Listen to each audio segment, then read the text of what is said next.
बिस्मिल्लाहिर्रहमानिर्रहीम, अस्सलाम वालेकुम, गुड मॉर्निंग, सुबह बखैर।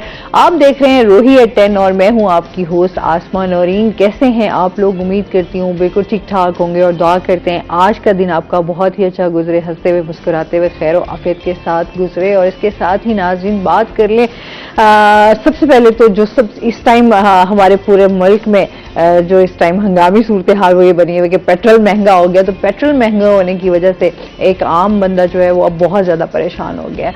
अच्छा, क्योंकि कल से हम ये देख रहे हैं कि पेट्रोल और डीजल की कीमतों में इजाफा हुआ और उसके साथ जो पहले हम देख रहे थे कि बिजली की कीमतों में भी जो है वो इजाफा किया गया, 7 रुपये कुछ पैसे जो है वो यूनिट उसमें इजाफा किया गया। तो एक आम बंदे का सरवाइव करना निहायत मुश्किल हो गया। इस महंगाई के हवाले से अगर हम बात करें तो जिस तरह लोगों की तनख्वाही इतनी नहीं है, अगर हम मजदूर की एक बात कर लें, उनका इतना जो है मजदूरी उनको इतनी नहीं दी जाती जिससे वो अपने घर का सिस्टम अच्छे से चला सकें। इस टाइम लोग बिजली के बिलों से परेशान हैं, खाने पीने की आपकी अशिया महंगी हो चुकी हैं, पेट्रोल आपका महंगा हो चुका है।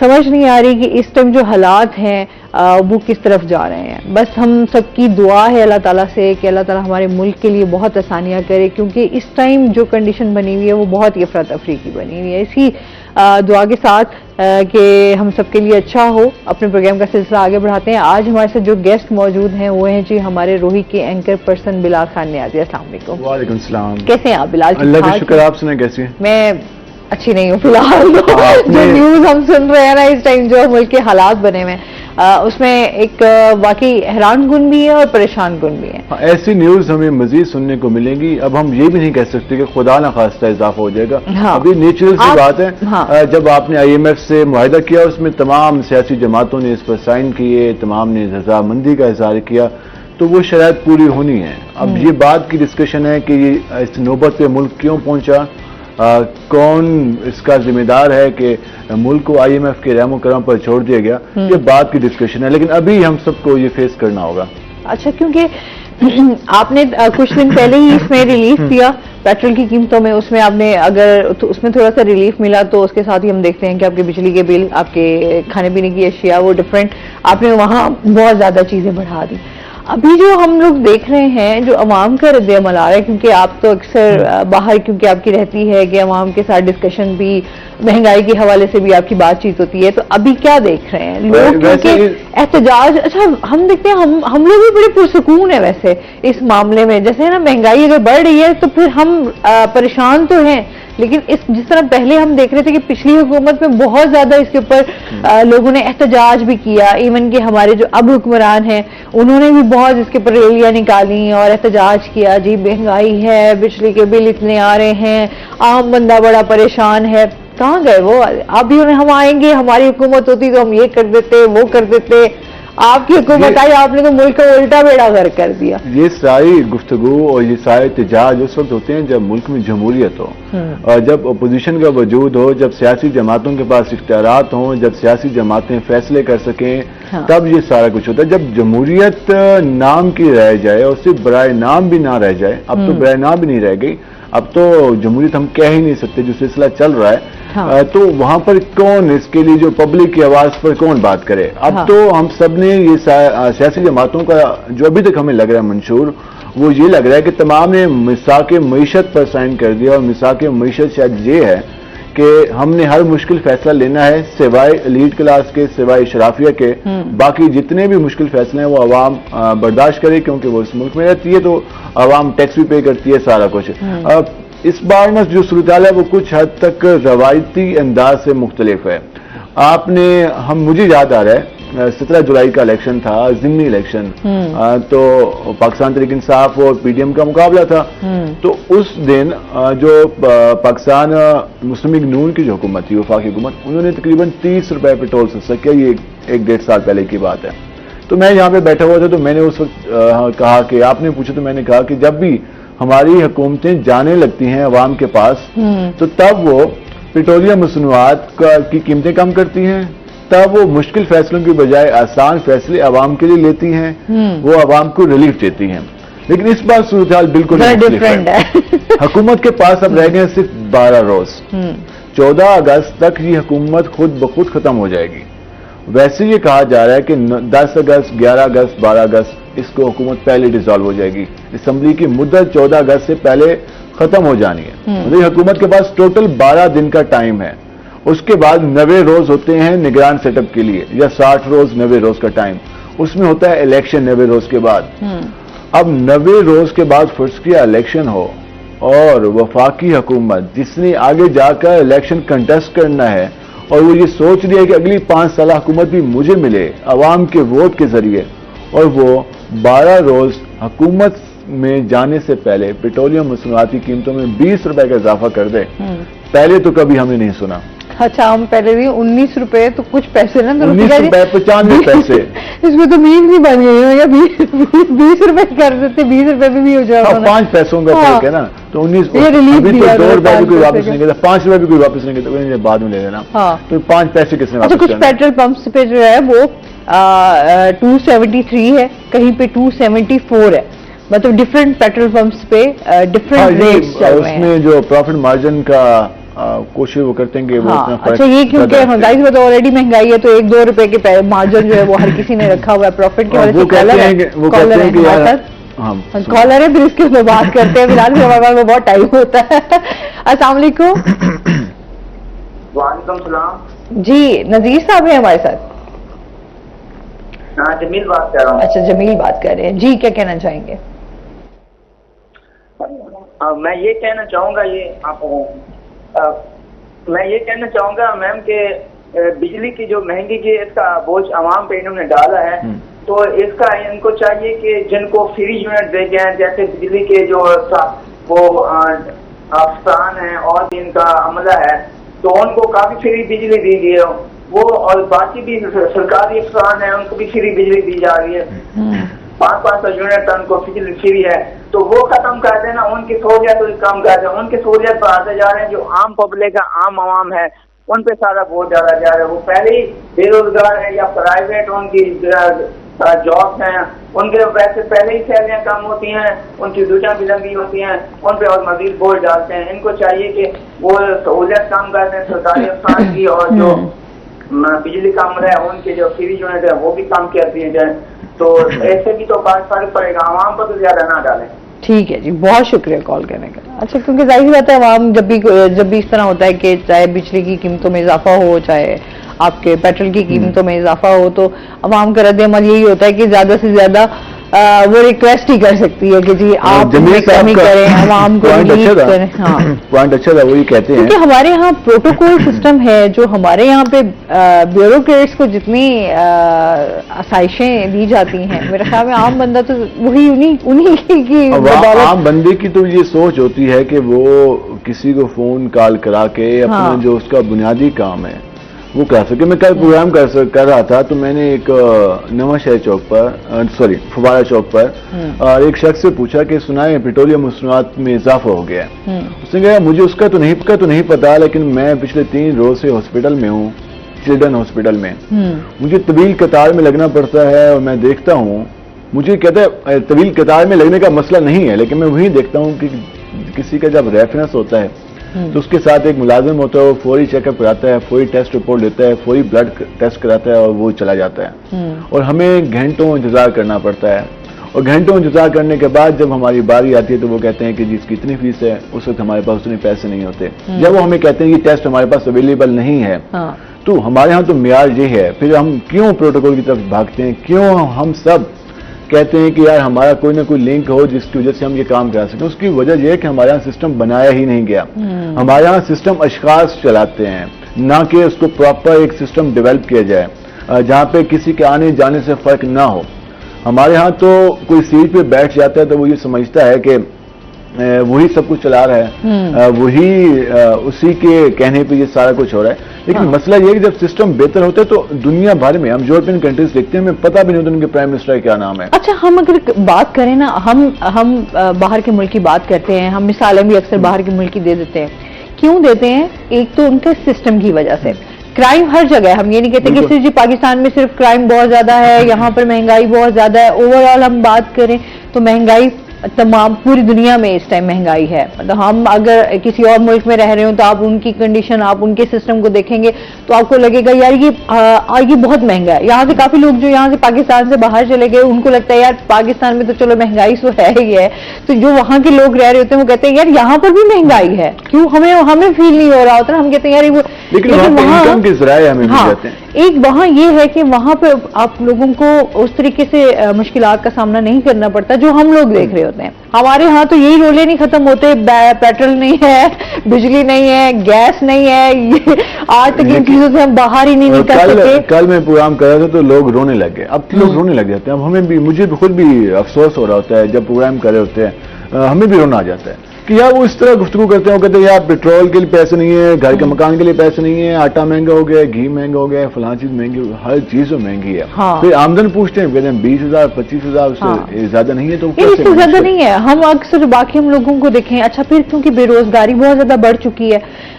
हालात जो हैं आपके उस तरह से पहले के जैसे नहीं है। हुकूमत एक काम कर लेती, वो ये करती कि पहले ये चलता था कि खैर हमारे यहाँ तो ये रवायत नहीं रही, लेकिन दुनिया भर में ये रवायत है कि जो सरमायादार हैं उन पे आप लागू करते हैं टैक्स तो समझ आती है, लेकिन आप एक दिहाड़ीदार पे, एक आम सैलरी पर्सन पे, एक आम मजदूर पे वही टैक्स नाफिज कर रहे हैं जो कि एक सरमायादार पे है, तो वो सुकून सही कहेगा। अच्छा, आप इनकम टैक्स के इनके काम चेक कर लो, बिजली के बिलों में अब इन्होंने इनकम टैक्स का भी डाल दिया है कि आप वहां से भी आप, अब वो कहेंगे जिसकी 50,000 आमदन है वो अपना टैक्स अदा करे। भाई आपने 30 रुपए का या 50 रुपए का जो आप यूनिट कर दिया है, हाँ। तब मैं 300 यूनिट इस्तेमाल करूँ, मेरे तो बिल वैसे ही महीने का 25,000 20,000 आ जाना है। यही अब ये हम लोग परसों राना बिलाल से भी बात हो रही थी, तो वो बिल जो हमारे यहाँ पर हम दिखा रहे थे कि हमारे कैमरामैन का बिल आया हुआ था। अगर उसमें बात करें कि आपकी सैलरी उतनी हो और आपके बिल आपका उतना आ जाए, तो वो तो आपने सारा उठा के बिल में दे दिया, तो आप आगे का महीने का पूरा यार सिस्टम होता है, आपने चलाना पहले ये होता था कि गर्मियां हैं तो गर्मियों के 3 4 6 महीने कर लें, मुल्तान है तो 7 महीने कर लें, लेकिन अगले 5 महीने सर्दियों के सुकून रहेगा क्योंकि उसमें बिजली कम इस्तेमाल होगी। लेकिन कितनी कम इस्तेमाल करें जब मुझे तो इस बार लग रहा है कि सर्दियों में जो थोड़ा सा हमें मुझे तो लगता है सर्दियों में भी इस बार बिल जो है ना वो आपके अच्छे खासे 12 से 15,000 बनाना है। तो आप एसी उसमें नहीं भी चलेंगे तो आपके घर का फ्रिज चल रहा है, आपके घर की मोटर चल रही है, आपके घर की वॉशिंग मशीन, मतलब आपके डिफरेंट आपके बिजली के हवाले से जो आपकी इलेक्ट्रॉनिक चीजें हैं वो चल रही हैं, तो उनका बिल तो डेफिनेटली आपका बढ़ चढ़ के ही आने वाला है। तो अभी आगे इंसान के इस हवाले से सोचे कि हमारे यहाँ आज तक पॉलिसीज बनाई ही नहीं गई, सिर्फ हमारे यहाँ पॉलिसीज कैसे बनी जब हमारे यहाँ हुकूमत स्टेबल नहीं होगी, हमारे यहाँ सिस्टम नहीं होगा। हमारे मुल्क को आजाद हुए, अब आजादी का महीना चल रहा है, 75-76 आजादी का महीना भी आ गया, पता नहीं ये आजादी का महीना भी है या नहीं है। 75 नहीं, आजादी का महीना हम सेलिब्रेट करेंगे। आजाद मुल्क की आजाद सांसों में हम सांसें लेते हैं, और 75-76 साल हमारे मुल्क को आजाद हुए हो गए। और हमारे यहाँ सिस्टम आप देख लेंगे तकरीबन 34-35 साल हमारे यहाँ मार्शल आ रहे हैं, 34-35 साल हमारे पास 30 साल बनने तकरीबन 28-30 साल जमहूरी सिस्टम रहा है। और पहले तो आपका सिस्टम 10-15 साल जो आजाद हुआ मुल्क, उसके बाद तो सिस्टम ही कोई नहीं था ना। आपने मुल्क का आइन भी 6-7-8 सालों बाद बन रहा था और आखिरी आइन आपका 71 में जाके बना। तो ये जब आपकी सूरत हाल होगी तो और फिर किस तरह से चीजें मैनेज होगी। यार अभी आप एक बच्ची का मैं कल देख रही थी और उस बच्ची की जो हालत है वो तशवीशनाक है बहुत ज्यादा। आप इंसाफ का तो ये हालात देखें इंसाफ के कि उस बच्ची को अभी तक इंसाफ नहीं मिल सका। तो आप यहाँ से अंदाजा करें हमारे मुल्क में चल क्या रहा है। एक तो हम लोगों ने हमेशा बात की कि जी बच्चों को जो है स्पेशली उनके ऊपर तवज्जो दी जाए, जो स्पेशल छोटे बच्चे हैं या बच्चियां हैं उनको घरों में काम ना करने दिया जाए। अच्छा, क्योंकि जाहिर सी बात है जिस तरह का महंगाई का दौर है लोग मजबूर भी हो जाते हैं, अपने बच्चों को भेज भी देते हैं, लेकिन फिर उन बच्चों के ऊपर थोड़ा चेक एंड बैलेंस तो होना चाहिए कि आया हमारे बच्चों के साथ कैसा सलूक किया जा रहा है। थोड़ी पेरेंट्स को भी यहाँ पर समझने की बहुत ज्यादा जरूरत है कि आया अगर आप अपने किसी बच्चे को किसी के घर भेज रहे हैं, काम करने के लिए भेज रहे हैं, तो एटलीस्ट अपने बच्चे का ख्याल तो रखें कि उस बच्चे के साथ कैसा सलूक और रवैया रखा जा रहा है। और अगर उनके साथ इस तरह का कोई सलूक अगर वो आपको बताते हैं कि हमारे साथ अच्छा नहीं है, तो आप उनको वहां से उठा लें, बजाय कि आप उनको भी प्रेशर करें और उनको वहीं रहने दिया जाए। तो उसके हालात जो नुकसान और जो लोग रखते हैं, मैं तो उन पर भी हैरान हूँ कि ये अगर आप सारी नहीं बातें संभाल पाते। बिल्कुल आपकी ठीक है, लेकिन ये सारी बातें वहाँ पे इम्प्लीमेंट होती हैं जहाँ पे इखलाकी कदरें हों। जब माशरा इखलाकी कदरों से पस्त हो जाए, जब वहाँ पर इंसानियत ना रहे, वहाँ पर इखलाकियात ना रहे, वहाँ पर दीद लिहाज ना रहे, वहाँ पर एहसास ना रहे, वहाँ पे कानून ना रहे, तो फिर वहाँ पे ये चीजें सारी जमा खर्च रह जाता अच्छा, है। हमारे यहाँ ये देखा जाए, अच्छा जी बच्ची के पास जा रहे हैं आप, बच्ची की तीमारदारी के लिए, आप अयादत के लिए जा रहे हैं, आप उस बच्ची को इंसाफ दिलाने में क्या रोल प्ले कर रहे हैं, ये तो बता देंगे आपने इंसाफ कहाँ दिया है। अच्छा, उस बच्ची की इतनी हालत, यार इतने बुरे तरीके से मारा गया है उस बच्ची को, मतलब उस बच्ची को वो पहचान में भी नहीं आ रही। कल मैं प्रोग्राम कर रहा था तो पेट्रोल पंप पे एक शख्स ने आके बाइक रोकी, तो उसने मुझे कहा कि मुझ पर भी FIR नहीं हुई, मेरे खिलाफ सिर्फ एक दरखास्त एप्लीकेशन गई, वो भी एक जमीन के मामले पर, तो मुझे FIA के दफ्तर में बुलाया गया, वहां पर मुझ पर तशद्दुद किया गया, ना मुझ पर भी FIR हुई, ना मेरा रिमांड लिया गया, उससे पहले मुझ पर टार्चर किया गया क्योंकि मैं कमजोर था। हमारे यहाँ तो ये है कि वो एक आम आदमी था, उसको उनके आगे पीछे कोई नहीं था, तो उसको पकड़ लिया बगैर FIR के और उस पर तशद्दुद भी हुआ और उसके बाद उसने हाई कोर्ट से स्टे लिया है। अब यहाँ का मामला देखा जाए तो यहाँ पर जो वो सिविल जज, आप देखें ना, तो उनको जमानत मिल गई, उनको कोई जमानत मिल गई, वहां पर ना कानून उस तरह से एक्शन में आ सकता है, ना उस तरह से पहले कार्रवाई की जा सकती है। कहाँ गई हैं NGOs, कहाँ गई हैं वो तंजीमें, कहाँ गए हैं सब लोग? अब खामोशी, वो कहते हैं थोड़ी टाइम के लिए एक इस इशू को उठाया जाता है और उसके बाद फिर दबा दिया जाता है। तो ये है तो हमारे यहाँ के हालात हैं। इससे मजीद भी बात करेंगे नाज़रीन। चलते हैं अपने सेगमेंट की तरफ, टुडेज वेदर।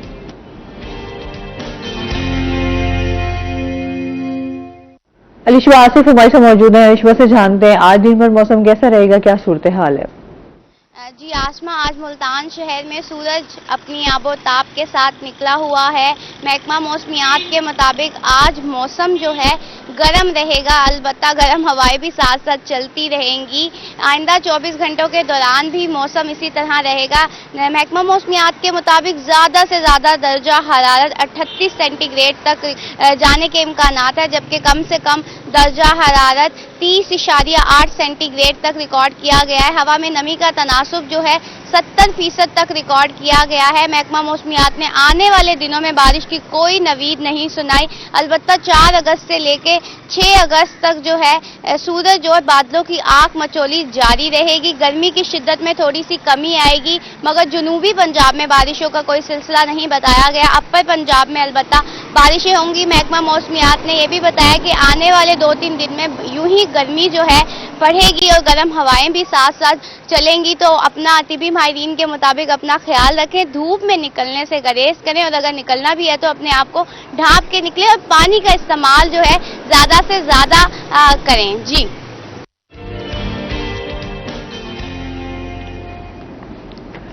बहुत शुक्रिया अलिशबा। और जिस तरह अभी हम मौसम की बात करें तो मौसम जो है वो आज की जो सुबह थी वो बादल छाए हुए थे, हवा भी चल रही थी।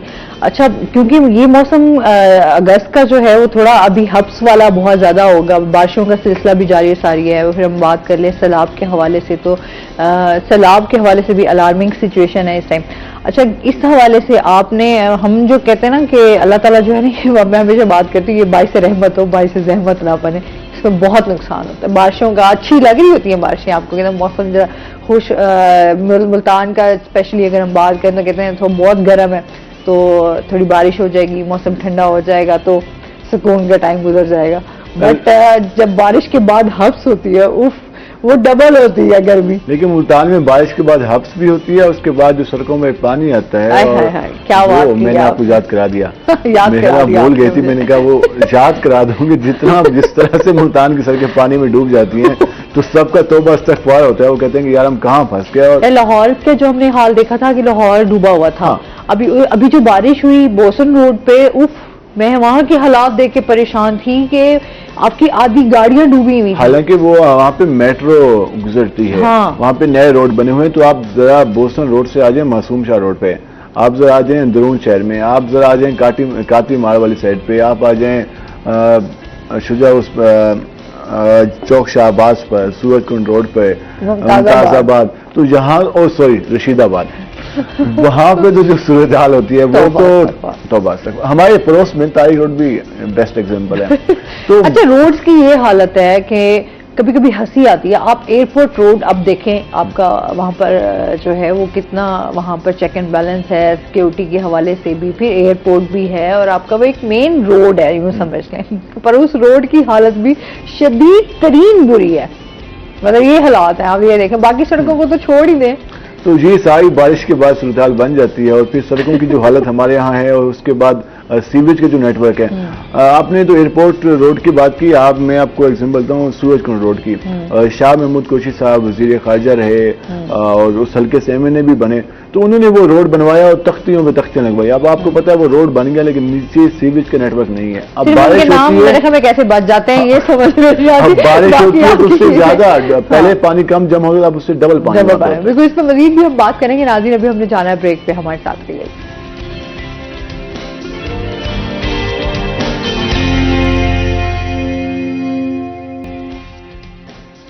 वेलकम बैक नाज़रीन, रोही एटेन में आपको खुश आमदीद कहते हैं। अच्छा, जिस तरह हमारी बात हो रही थी इस टाइम, जो हमारी जो इदारे हैं, स्पेशली अगर हम वेस्ट मैनेजमेंट की बात कर लें, हम वासा की बात कर लें, और कौन से हैं हमारे पास कमिश्नर साहब हैं, DC साहब हैं, कॉर्पोरेशन है, जिला कौंसिल है, हेल्थ है, लामहदूद डिपार्टमेंट, बहुत सारे इतने सारे डिपार्टमेंट्स का, ये सारे डिपार्टमेंट अवाम की खिदमत के लिए मौजूद है। हाँ, और अभी हम ब्रेक में भी बात कर रहे थे कि सब लोग मिलके जो है अवाम की बहुत खिदमत कर रहे हैं, उसमें कोई शक भी नहीं है। अवाम बहुत सिक्योर फील कर रही है खुद को, ऐसे ही है। अवाम तो सिक्योर फील तब करती है, असल में अवाम इन इदारों का कसूर नहीं है। हम इदारों पे बाज़ का ब्लेम करते हैं। जब मुल्क में बिजली का बिल ज्यादा आ गया, शुरू से आप देख लें इदारों में, अगर आप हम हमेशा बात जब करते हैं बिलाल, तो हमें हमेशा यही सुनने को मिलता है कि अच्छा चले अभी फंड नहीं मिल रहे थे, या आप पिछली हुकूमत की बात कर लें जी, तब आपको फंड नहीं मिले, उससे पहले इदारे बनाए गए। जो इदारे बनाए गए उनको आज तक ठीक ना किया गया। मतलब वो इदारे आपके खड़े खड़े बोसीदा हो गए, आपने उनके ऊपर कभी चेक एंड बैलेंस नहीं किया। अच्छा, जो लोग वहाँ पर आपके ऑफिस में आपको कभी नजर भी नहीं आते, आपके जो ऑफिसर्स होते हैं वो तो या तो छुट्टियां मनाने कहीं बाहर गए हुए होते हैं बच्चों के साथ, अपनी फैमिली के साथ, आपको कभी काम किसी से पड़ जाए तो आपको महीनों महीनों इंतजार करना पड़ता है। लेकिन एक बात ये भी तो सोचिए ना, अगर एक घर में 4-5 लोग रह रहे हों, उनकी वहाँ पे तरबियत हुई हो, तो चारों पांचों का जो रवैया होगा वो एक जैसा ही नजर आएगा। हाँ। चारों पांचों की आदाद उस घर के रवायात के मुताबिक होगी, उस घर की तरबियत के मुताबिक होगी। ये हम नहीं कह सकते। हमारे यहाँ एक अजीब सा मामला है कि हम ये कहते हैं इदारे बेहतर हो जाएं। इदारे कैसे बेहतर होंगे जब तक हम खुद ठीक नहीं होंगे। हम ही लोग हैं ना, हम ही इदारों में बैठे हैं ना। कोई मेरा जाने वाला बैठा होगा, कोई आपके जाने वाला बैठा होगा, किसी आप याद करें मैंने आपको कुछ टाइम पहले ये बात की थी कि हमें ठीक होना पड़ेगा, लेकिन हाँ। आपने इस चीज को थोड़ा सा डिनाई किया, ठीक होना होगा। आपने एग्री नहीं किया था मेरी इस बात से, थोड़ा आप इख्तिलाफ कर गए थे। आज ये एडमिट कर गए कि हाँ जी खुद को ठीक करना पड़ेगा, खुद को ठीक करना होगा, तभी जाकर ये मामलात कुछ बेहतर हो सकेंगे। और ये मैं इसलिए कह रहा हूँ क्योंकि अब हमने अवाम को नसीहत भी तो करनी है ना, समझाना भी है। तो ये ठीक लॉन्ग टर्म प्रोसेस में हमने जाना है। शॉर्ट टर्म का तरीका ये होता है कि आप कानून इम्प्लीमेंट, जिस तरह फर्स्ट हेलमेट की बात है, हेलमेट पे सख्ती कर दी गई, कहा गया कि हेलमेट पहनिए, चलान होंगे। 1 हफ्ते की कैंपेन चली, उसके थ्रू और फर्स्ट किया कि मुल्तान के बाद ये 20 लाख थी, तो अगर 20 लाख में से 2 लाख बाइक चलाने वाले थे, तो तकरीबन 10-15 हजार लोग बाइक हेलमेट इस्तेमाल करने लगे। तो ये जब प्रोसेस ऐसे ऐसा चलता रहेगा तो उस खौफ की वजह से लोग इस सिस्टम का हिस्सा बनना शुरू हो जाएंगे। एक ये तरीकाकार होता है, एक दूसरा तरीकाकार ये होता है कि आप पब्लिक को अवेयर करते हैं, उसको उसकी अहमियत बताते हैं। वो एक लॉन्ग टर्म प्रोसेस होता है। आप स्कूल्स में जाकर कैंपेन्स करते हैं, आप कॉलेजेस में, यूनिवर्सिटीज में आप नए नौजवानों की सोच के मुताबिक चीज इंट्रोड्यूस कराते हैं ताकि उनको अट्रैक्ट भी करें, वो पहन के उसको अच्छा फील भी करें। तो ये एक प्रोसेस होता है। हमारे यहाँ इस प्रोसेस पे कम फोकस किया जाता है क्योंकि ये लॉन्ग टर्म प्रोसेस होता है, और हम शॉर्ट टर्म प्रोसेस की तरफ जाते हैं। वो 1 हफ्ता, 2 दिन, 4 दिन की कैंपेन होती है, उसके बाद हम वापस अपनी रूटीन पे आ जाते हैं। हम कहते हैं कानून का अपने ऊपर इतलाक करना, हम कहते हैं शायद जी हम अपने साथ जाती करें, लेकिन अगर हम कानून को फॉलो करें, कानून के साथ साथ उन चीजों को तो कम से कम फॉलो करें जिनका तल्लुक हमारी लाइफ से है, जिनका तल्लुक दूसरों की लाइफ से है, कम से कम उसका तो ख्याल कर लें। तो ये जो सूरत हाल है, अब हम बात करें इदारों की। हमारे यहाँ हॉस्पिटल माजी में नहीं बन पाए, इसमें हुकूमतों की लापरवाही भी है। हम देखते हैं कि सिर्फ फजूल से प्रोजेक्ट आते हैं, उस पर अरबों रुपए जाया कर दिया जाता है। सिर्फ एक निश्तर 2 का प्रोजेक्ट है, उस पर 9 अरब रुपए लगे हैं, और ये निश्तर 2 का प्रोजेक्ट अगर स्टार्ट हो जाता है तो ये पूरे साउथ पंजाब को सर्व करेगा। हजारों लोगों की जानें बच पाएंगी, हजारों लोगों को एक बेड पर जब हम देखते हैं 3-3 पेशेंट वाली सूरत नहीं होगी। बहुत वैसे सूरत हाल तो ये नए हॉस्पिटल बनना शुरू हो जाएंगे तो सूरत बेहतर होगी। अब इंस्टीट्यूट ऑफ कार्डियोलॉजी के एग्जांपल मैं आपको दे दूं, 2013 से ये प्रोजेक्ट का तोसी मनसूबा जारी, 10 साल गुजर गया, नहीं मुकम्मल हो सका। पाकिस्तान मुस्लिम लीग नून की हुकूमत है, नहीं मुकम्मल हुआ। पाकिस्तान तहरीक इंसाफ की हुकूमत है, नहीं मुकम्मल हुआ। हालांकि और उसके अलावा चौधरी परवेज लाई वज़ीर आला पंजाब रहे, उनके नाम का ये हॉस्पिटल था, उसके बावजूद भी नामुकम्मल रहा। लेकिन अभी निगरान वज़ीर आला पंजाब ने विजिट किया, उन्होंने कहा कि इसको मुकम्मल किया जाए और हमने देखा कि 2 महीनों में उसका आउटडोर वार्ड का आगाज कर दिया गया। जो प्रोजेक्ट, जो ये बिल्डिंग कई सालों से आवाम का मुंह चढ़ा रही थी। अब आप अंदाजा लगाएं कि यहाँ पर जब एक बिल्डिंग मौजूद है, एक सेटअप मौजूद है, वहां पर इलाज शुरू होगा तो किसका फायदा होगा? आम पब्लिक का होगा ना।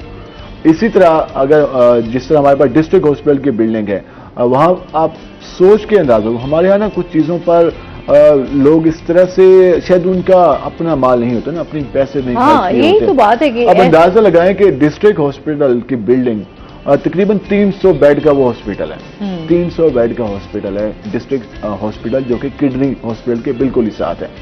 वो भी 2014 में शुरू हुआ।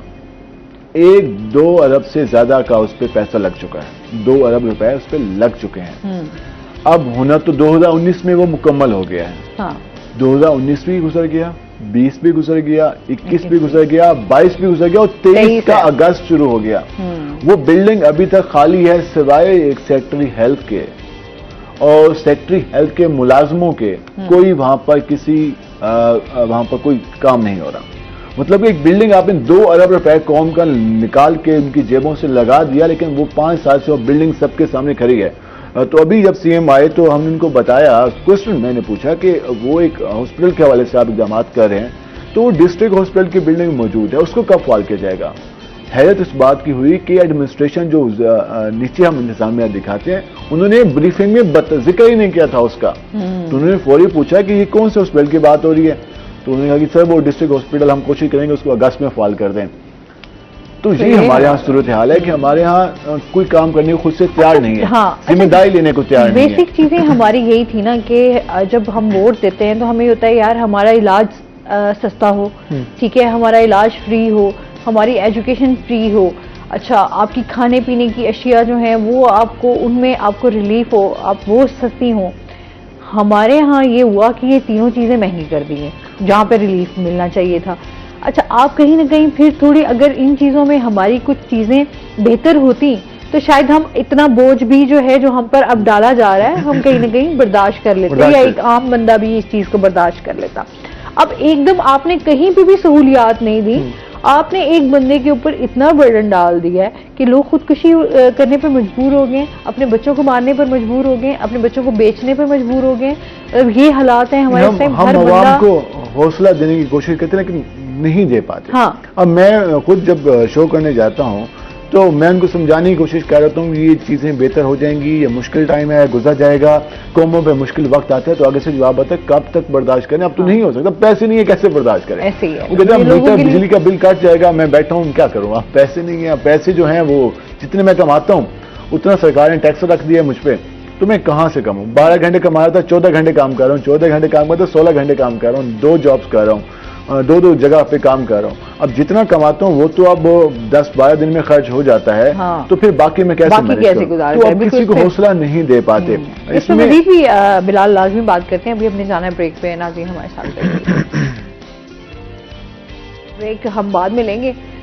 शकील हमारे साथ मौजूद हैं, शकील से जानते हैं आज मार्केट में सब्जियों फलों के क्या रेट चल रहे हैं, क्योंकि महंगाई पर तो हम बात कर ही रहे हैं। जी, अगर बात करें मुल्तान शहर की सब्जी और फलों की मार्केट में आज के ताज़ा भाव की, तो दीगर अशिया की तरह सब्जी और फलों के दाम भी बेलगाम नजर आते हैं। सब्जियों और फलों की कीमतों में उतार चढ़ाव का सिलसिला भी जारी रहता है। आज के दिन की बात करें, सब्जियों की कीमतों में इजाफा देखने को मिल रहा है 2 दिन से। फलों की कीमतें जो हैं वो वहीं बरकरार हैं, लेकिन आम शहरियों की पहुंच से दूर ही नजर आती हैं। सब्जियों में बात करें, अदरक अभी भी 1000 रुपये फी किलो पर बरकरार है, लहसुन 320 में, और इसके साथ लीमू 240 रुपये फी किलो के हिसाब से मार्केट में दस्तयाब है। इसी तरह मौसमी सब्जियों की बात करें, जिसमें बात करें भिंडी की 120 में, और इसके साथ कद्दू और बैंगन जो हैं वो 80 रुपये फी किलो में। जबकि मिर्च की कीमत में इजाफा हुआ है, 120 से बढ़कर 160 रुपये फी किलो तक गुज़श्ता रोज़ पहुंची थी, आज भी 160 रुपये फी किलो में दस्तयाब है। अरवी की कीमत में इजाफा हुआ है, 120 से बढ़कर 160 में फ़रोख्त होने लगी है। मटर की कीमत में हुश्र इजाफा देखने को मिला है। गैर मौसमी सब्जी है, मार्केट में दस्तयाब भी रहती है, लेकिन कीमत में इजाफा बहुत ज़्यादा हुआ है, 320 से बढ़कर 400 में फ़रोख्त होने लगे हैं। और इसी तरह बात करें दीगर, जिसमें टमाटर 120 में है, नमकीन आलू जो है वो 100 रुपये फी किलो के हिसाब से, और प्याज 60 रुपये फी किलो के हिसाब से मार्केट में दस्तयाब हैं। इसी तरह फलों की तरफ देखें तो फलों में अफगानिस्तान सुंदर खानी अंगूर 320 से 400 रुपये फी किलो, और इसके साथ अनार 320 रुपये फी किलो, जबकि सेब क्वालिटी के हिसाब से 260 से 320 तक मार्केट में दस्तयाब है। केले 180 रुपये फी दर्जन के हिसाब से फ़रोख्त हो रहे हैं। आड़ू 160 रुपये फी किलो के हिसाब से मार्केट में फ़रोख्त हो रहे हैं। मिट्टी की कीमत कम हुई थी, 240 तक मार्केट में फ़रोख्त होने लगा है। तो देखा जाए सब्जियों और फलों की मार्केट में महंगाई की लहर अभी भी बरकरार है। सब्जियों की कीमतों में इजाफा और फलों की कीमतों में जो कमी ना होने की जो एक मार्केट में लहर है, उसकी वजह से शहरी जो हैं वो परेशान भी दिखाई देते हैं, और ज़िले इंतज़ामिया से और हुकूमत से मुतालबा करते नजर आते हैं कि प्राइस मजिस्ट्रेट जो हैं उनको एक्टिव किया जाए और कीमतों को कंट्रोल किया जाए, ताकि आम शहरी जो हैं उनको सब्जियों और फलों में रिलीफ मिल सके। जी।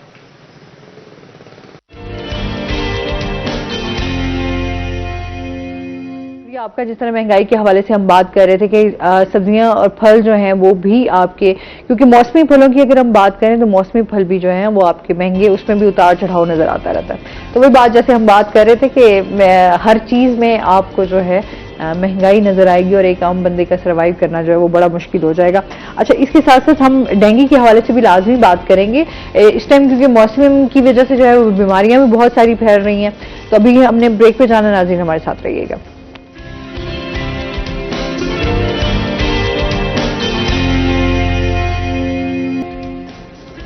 वेलकम बैक नाज़रीन, रोही एयरटेल में आपको खुश आमदीद कहते हैं। अच्छा जी, हम बात कर रहे थे कि जिस तरह मौसम चेंज हुआ है, बारिशों का सिलसिला जारी है।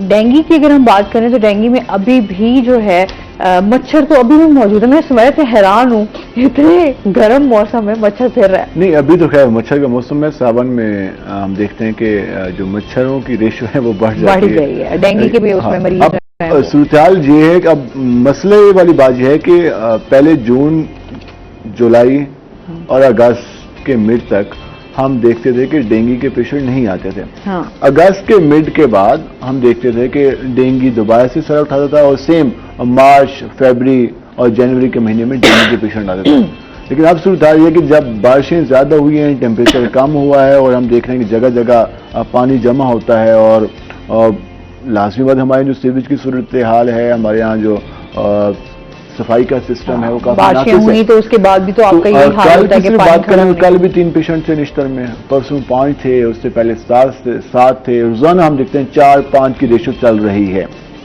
निश्तर हॉस्पिटल के डेंगू वार्ड में, और रोजाना 4-5 लोग सुबह में भी आ रहे हैं। डेंगू बुखार से लोग ज्यादा मुतासिर हो रहे हैं। गैस्ट्रो का मर्ज भी बढ़ता हुआ नजर आ रहा है, क्योंकि हमारे यहाँ साफ पानी की सूरत नहीं है, और जो साफ पानी हमें मिलता है वो साफ नहीं होता।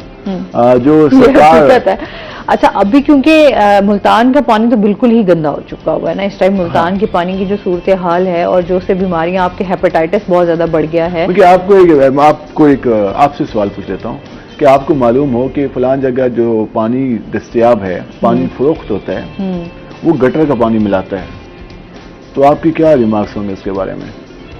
बहुत बुरे ही होंगे ऑब्वियसली। हम तो वो पानी पीना भी पसंद नहीं करेंगे। लेकिन जो हमारा सरकारी डिपार्टमेंट वासा है, वो शहरियों को साफ पानी के बजाय गटर का पानी घरों में फराहम करता है वाटर सप्लाई लाइनों के जरिए।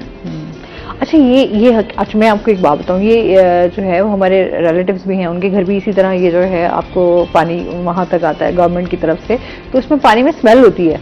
और लोग ये कहते हैं जब पहले हम नल खोलते हैं ना पानी का, पहले वो सब्ज और उसका डार्क कलर का पानी निकलता है, फिर क्या करते हो, कहते वो 4-5 मिनट चलने देते हैं पानी, उसके बाद पानी साफ होना शुरू हो जाता है। ये कंसेप्ट अंदाजा लगा लें आप कि पहले पानी जो गुजरता है ना, वो जब नल खोलते हैं पानी का, वो डार्क कलर का होता है, वो हम उसको पानी को 4-5 मिनट खुला छोड़ देते हैं, उसके बाद साफ साफ कहाँ होता है? कहाँ होता है? अच्छा, और फिर उन्होंने थोड़ा इस पे भी एक्सपेरिमेंट किया कि उन्होंने ऐसे बाउल में पानी भर के ना रात कुछ देर के रख लें, सुबह जब उठे तो वो पानी बिल्कुल बर्तन आपका येलो, और इतना ये कितना खतरनाक हो सकता है ये आपकी इंसानी सेहत के लिए। अगर हम स्टैंडर्ड्स की बात करें, रूल्स की बात करें, लॉज की बात करें, तो मैं तो आपको बताया ना, किसी जगह मुझे पता चले कि वहां पे गटर का पानी फरोख्त हो रहा है तो पूरा शहर बाहर निकल आ जाएगा, उसकी दुकान सील करा देंगे हम और कहेंगे कि यार तुम में इतनी शर्म नहीं आती, तुम पैसे लेते हो, तुम गटर का पानी देते हो, लोगों की जानें तुम खराब कर रहे हो, बच्चे इस्तेमाल करते हैं, खवातीन इस्तेमाल करते हैं, बुजुर्ग इस्तेमाल करते हैं,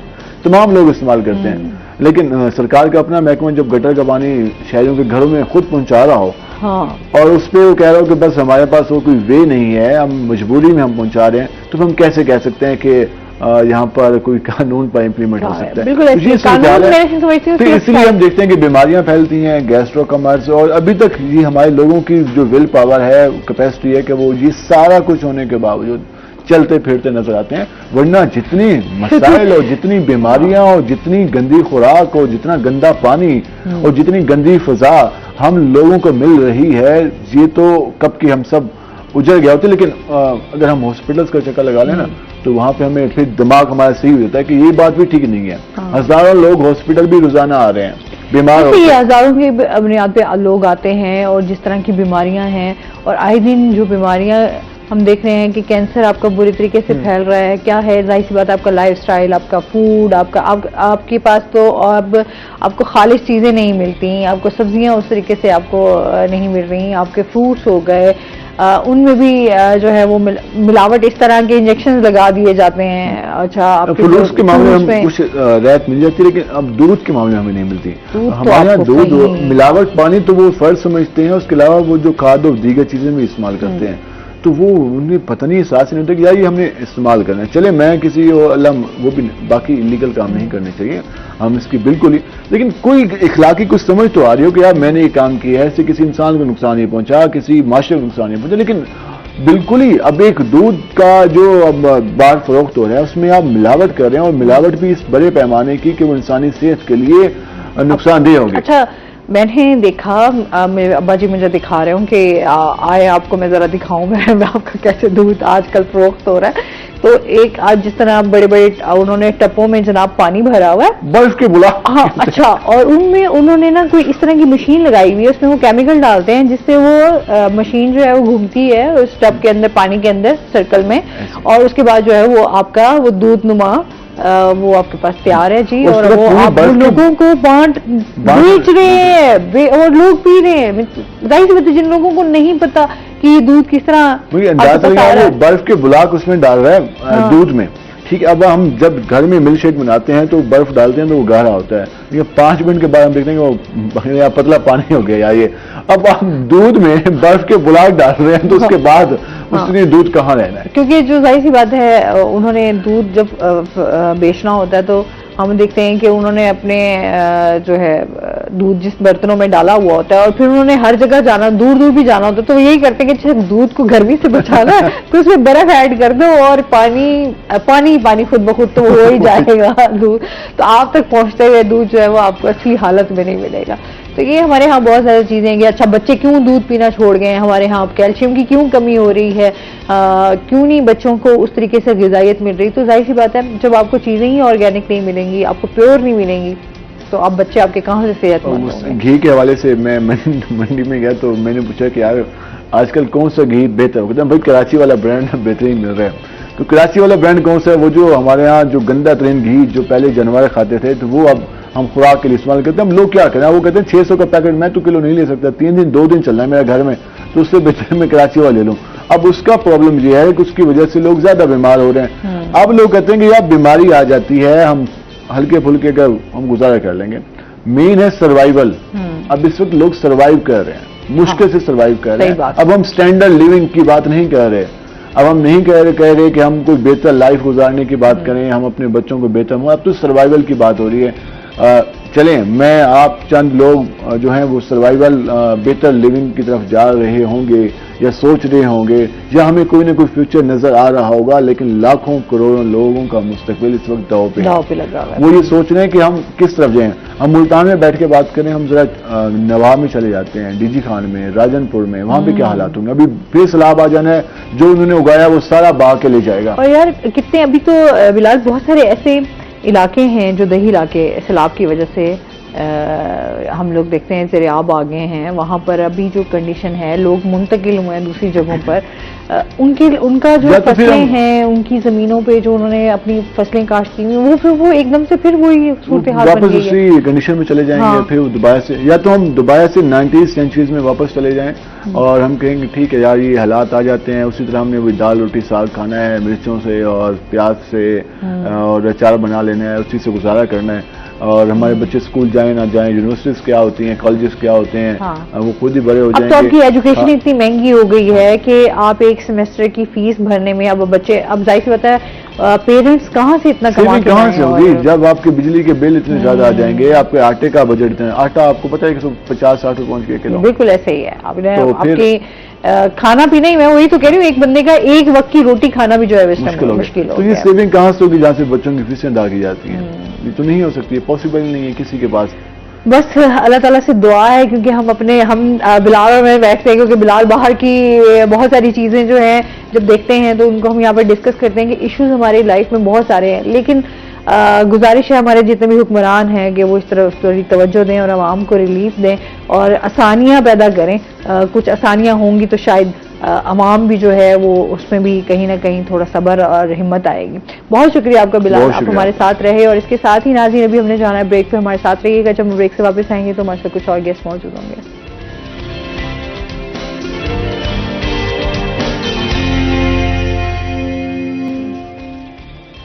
वेलकम बैक नाजरीन, रोही 10 में आपको खुश आमदीद कहते हैं। और ब्रेक के बाद हमारे साथ गेस्ट मौजूद हैं, उनका तारुफ करवा देते हैं। आज हमारे साथ मौजूद हैं जी माहिर तारिक अली सियाल साहब, जो कि नायब सदर हैं डिस्ट्रिक्ट बार एसोसिएशन मुल्तान से। अस्सलाम वालेकुम, कैसे हैं आप? ठीक ठाक हैं? वेलकम कहते हैं अपने शो में आपको। और इसके साथ ही जो हमारे दूसरे गेस्ट हैं वो हैं जी चौधरी दाऊद अहमद वैस साहब, जो कि मेंबर हैं पंजाब बार काउंसिल। अस्सलाम वालेकुम, कैसे हैं आप? ठीक ठाक हैं जी, वेलकम कहते हैं अपने शो में आपको। और आज हम वकला के हवाले से बात होगी, दोनों हमारे साथ मौजूद हैं लॉयर्स, तो उनके साथ हम बात करेंगे। तो उनकी फलाह बहबूद के हवाले से जो यंग लॉयर्स हैं उनके क्या क्या मसाइल हैं, क्या चीज़ें चल रही हैं, डेवलपमेंट के हवाले से भी बात होगी। इंसाफ को किस तरह बेहतर बनाया जा सकता है, एक आम बंदे के लिए क्या आसानियाँ हो सकती हैं, साइलिन के हवाले से भी बात होगी। तो आप भी हमें ज्वाइन कर सकते हैं, कॉल कर सकते हैं। और सबसे पहले तो सर आपके एक तो कैरियर के हवाले से बात करेंगे, आपके बारे में जानना चाहेंगे, और उसके साथ साथ जो है आपसे ये भी जानेंगे कि डिस्ट्रिक्ट बार एसोसिएशन जो है वो किस तरह काम कर रही है। जी कैरियर के बारे में पहले मैं आपको बताऊं कि मैं 2001 में मुल्तान कचहरी में मैं एज ए वकील आया था। तो मेरे जो उस्ताद मोहतरम थे, अल्लाह उनको जन्नत नसीब करे, वो फौत हो गए, हसन भाई खान साहब और मियाँ बशीर साहब। उनके पास मैं, मियाँ बशीर साहब के पास मैंने फौजदारी प्रैक्टिस शुरू की और हसन भाई खान साहब के पास सिविल की। तो उस वक्त से लेकर आज तक मोस्टली मैं सिविल केसेस करता हूँ, वैसे फैमिली रेवेन्यू और क्रिमिनल के भी कुछ केसेस कर लेता हूँ। तो ये तो मेरा प्रैक्टिस का और वकालत का कैरियर है, 2001 से शुरू और ऑनवर्ड आज तक मैं एज ए वकील ही हूँ। जो नौजवान वकला के बारे में आपने सवाल किया है, तो नौजवान वकला के मसाइल हकीकतन हैं जिनको अब मैं चूँकि वाइस प्रेसिडेंट हूँ तो वो मसाइल से मैं बखूबी वाकिफ भी हूँ और उनके हल के लिए जो मैक्सिमम हमारी एफर्ट्स हैं वो कर रहे हैं। बाकी क्योंकि हमारी supervisory body Punjab bar council है, उनके जो अहकामात होते हैं या उनकी जो पॉलिसीज होती हैं उनको फॉलो करना भी हमारे लिए अदद ज़रूरी है। नौजवान वकला के ज़्यादा तो मसाइल यही होते हैं कि वो बेचारे, उनका कोई अर्निंग का प्रॉब्लम होता है। जैसे नौजवान वकील कचहरी में एंटर होता है तो वो पीछे से ज़हन पे ये बना के आता है कि जो बड़े वकला साहबान हैं उनकी तरह हमें भी उसका मिले अपनी फीस वगैरह या कोई केसेस वगैरह। तो लिटिगेंट्स जो हैं उनका थोड़ा उन पे फोकस कम होता है क्योंकि ये नया है, इसको तजर्बा नहीं होगा। डेफिनेटली ये चीज़ें काउंट तो होती हैं इसमें प्रैक्टिस में, ताहम उनको हम अकोमोडेट करने के लिए छोटे मोटे केसेस उनको दे देते हैं, या कोई लोकल कमीशन वगैरह उनको मुकर्रर करवा देते हैं, या जिनके 2-3 साल कोई स्टैंडिंग हो जाए किसी अच्छे सीनियर के साथ, किसी ऐसे चैम्बर से बंदा मुंसलिक हो जाए, वो खुद अपना सिलसिला उनका रोज़गार का अच्छा हो सकता है। या फिर उनको कोई लीगल एडवाइज़र वगैरह कहीं ना कहीं मुख्तलिफ महकमा जात हैं, DHA है, MDA है, काफ़ी सारे जो भी सरकारी महकमे हैं, इस तरह उनको हम उनकी हौसला अफजाई करते हैं। सही। हौसला चिकनी करनी नहीं चाहिए, क्योंकि हम भी जब जूनियर थे तो हमारे साथ भी यही प्रॉब्लम थे। तो ऐसा ऐसा अब मुझे मेरे ख्याल में 23 साल हो गए हैं, 22-23 साल। तो अल्हम्दुलिल्लाह अब मेरे पास मतलब मेरे एसोसिएट भी हैं, बेटा भी है वकील, दोस्त अहबाब भी हैं मेरे चैम्बर से जो मुंसलिक हैं, तो उनको इस तरह करके हम उनकी हौसला अफजाई कर रहे हैं। सही हो गया। दाऊद साहब से भी जानते हैं आपके करियर के हवाले से भी, और हम पंजाब बार काउंसिल के हवाले से भी बात करेंगे कि इस टाइम क्या काम कर रही है, कैसे काम कर रही है। बिस्मिल्लाहिर्रहमानिर्रहीम। सबसे पहले तो मैं आपके चैनल का शुक्रिया अदा करता हूँ कि आपने हमारे वकला बरादरी के मसाइल को उजागर करने के लिए, उनके हल के हवाले से और क्या क्या मसाइल हैं, हम दोनों को, मेरे भाई तारिक और मुझे, आपने मौका दिया बात करने का। कैरियर के लिए इन शॉर्ट में ये बताऊँ कि मैं 1993 से ज़िला कचहरी आया, और उसके बाद आज तक तकरीबन 30 ईयर्स हो चुके हैं, और इसमें मैंने कभी पहले इलेक्शन में हिस्सा नहीं लिया। पहले सिर्फ और सिर्फ आंखें बंद करके अपनी प्रैक्टिस पे तवज्जो दी। वकील बनने के बाद बंदे को फील्ड में निकलना चाहिए, और उसका सिला मुझे वकला भाइयों ने ये दिया, मेरे ऊपर इत्मीद ये किया। मैं अल्हम्दुलिल्लाह, हमारा टेनोर 5 साल का होता है, और मैं तीसरी मरतबा regularly consecutively Punjab bar council का मेंबर मुल्तान से बनता आ रहा हूँ, और मैं बखूबी आगाह हूँ मसाइल से भी। और इससे पहले मेरे उस्ताद थे, वो भी पंजाब बार काउंसिल के मेंबर थे, अब्दुल अजीज़ खान न्याजी, वफात पा चुके हैं, अल्लाह की रहमत करे। तो मैं मसाइल के वाले से इन शॉर्ट, ये मेरे भाई ने भी रोशनी डाली मसाइल के। और Punjab bar council introductory style में बता दूं कि पंजाब बार काउंसिल में वकला के मसाइल के हल के मुख्तलिफ कमेटीज़ बनाई जाती हैं। मसलन उसमें हमारी एक डिसिप्लिनरी कमेटी है। कुछ ऐसे हमारे वकला हर मुआशरे में हर कैटेगरी के लोग पाए जाते हैं जो किसी साइल के साथ कोई ज्यादती करें, फीस लेते हैं, पेश नहीं होते, कोई थोड़ा बहुत उनके साथ धोखाधड़ी वगैरह कर लेते हैं अगर कोई ऐसे। तो डिसिप्लिनरी कमेटी हमारी हर स्टेशन पे जाती है, उन साइलाइन की एप्लीकेशनें लेकर वो डिसिप्लिनरी कमेटी हमारे उन वकला के खिलाफ कार्रवाई करती है। अगर वो प्रूव कर देते हैं किसी डॉक्यूमेंट्री एविडेंस से या ओरल एविडेंस से, तो पंजाब बार काउंसिल उन वकला के खिलाफ कार्रवाई करती है। फिर उनको अपील का हक भी दिया जाता है। अपील के लिए पहले तो हमारे पंजाब बार काउंसिल के मेंबर होते हैं, एक चेयरमैन होता है उस कमेटी का। उसके बाद हमारे हाई कोर्ट के एक जज उस डिसिप्लिन के चेयरमैन होते हैं, जो हमारी एक बाकायदा आगे मिसकंडक्ट ट्रिब्यूनल जो है, उस ट्रिब्यूनल में फिर 2 मेंबर बार काउंसिल और हाई कोर्ट के जजेस, वो उस फैसले को फिर देखते हैं किसी वकील के साथ या किसी साइल के साथ ज्यादती ना हो। दूसरी ये कि हमारे पंजाब बार काउंसिल में हमारी एग्जीक्यूटिव कमेटी होती है, उसके अंदर हमारी जो बार एसोसिएशन के इंतखाबात, वोटर्स एनरोल करना, सारे मामला देखना, वो शामिल है। अगर किसी बार एसोसिएशन के मसाइल के अंदर उनमें कोई इशू ऐसे पैदा होते हैं तो bar association Punjab bar council की एग्जीक्यूटिव कमेटी से रजू करते हैं। इसी तरीके से और वकला वेलफेयर के हवाले से हमारी बनावट फंड कमेटी के हवाले से एक कमेटी है। हम अपने वकला जो नया लाइसेंस लेते हैं, उनको लाइसेंस लेते वक्त हम BF का मेंबर बनाते हैं। एक नॉमिनल फीस होती है, वो भरने के बाद 6 लाख रुपए तक वकील साहब की अगर ना करे डेथ हो जाती है तो उनके पेरेंट्स को हम 6 लाख रुपया पे करते हैं। सही। इसके अलावा वो इंश्योरेंस होती है साथ, वो सालाना हम लेते हैं वकील से। अच्छा। उसमें 2000 भी है, मुख्तलिफ कैटेगरीज हैं, कोई 1000 रुपया जमा करा सकता है, कोई 2000 जमा करा सकता है, तो 10 लाख तक भी है।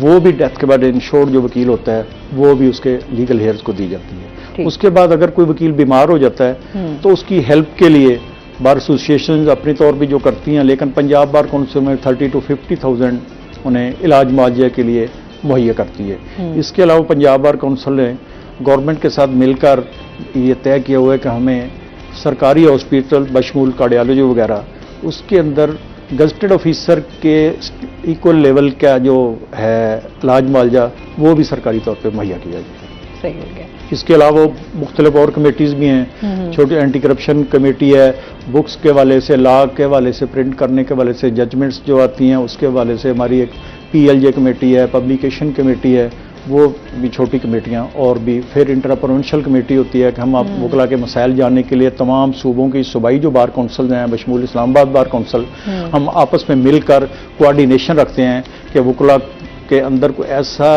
कोई कंट्राडिक्टरी मसाइल क्रिएट ना हो। फिर हमारे ऊपर पंजाब बार के आगे फिर हमारी पाकिस्तान बार काउंसिल होती है, वो जो पाकिस्तान बार के लेवल पे, पाकिस्तान के लेवल पे हमारे मसाइल को जो है वो देखती है। ठीक हो गया। अच्छा, अभी हम जिस तरह बात करें कि डेवलपमेंट के हवाले से आपसे थोड़ी सी बात कर लेते हैं कि इस टाइम क्या काम हो रहा है। जी, वो एक प्रोजेक्ट शुरू हुआ है आजकल जिसका नाम दिया है जुडिशल टावर। तो वो बड़ा तेजी से काम तो जारी है एट द स्पॉट। सही। उसमें हमारे ऑनरेबल लाहौर हाई कोर्ट के जो चीफ जस्टिस हैं उनकी खसूसी शफकत है, मेहरबानी है, और वो उसमें पर्सनल इंटरेस्ट भी ले रहे हैं कि जल्द अज जल्द ये काम पाया तकमील को पहुंचे। ड्यूरेशन उसका वैसे हमारी इंफॉर्मेशन के मुताबिक है 3 साल का।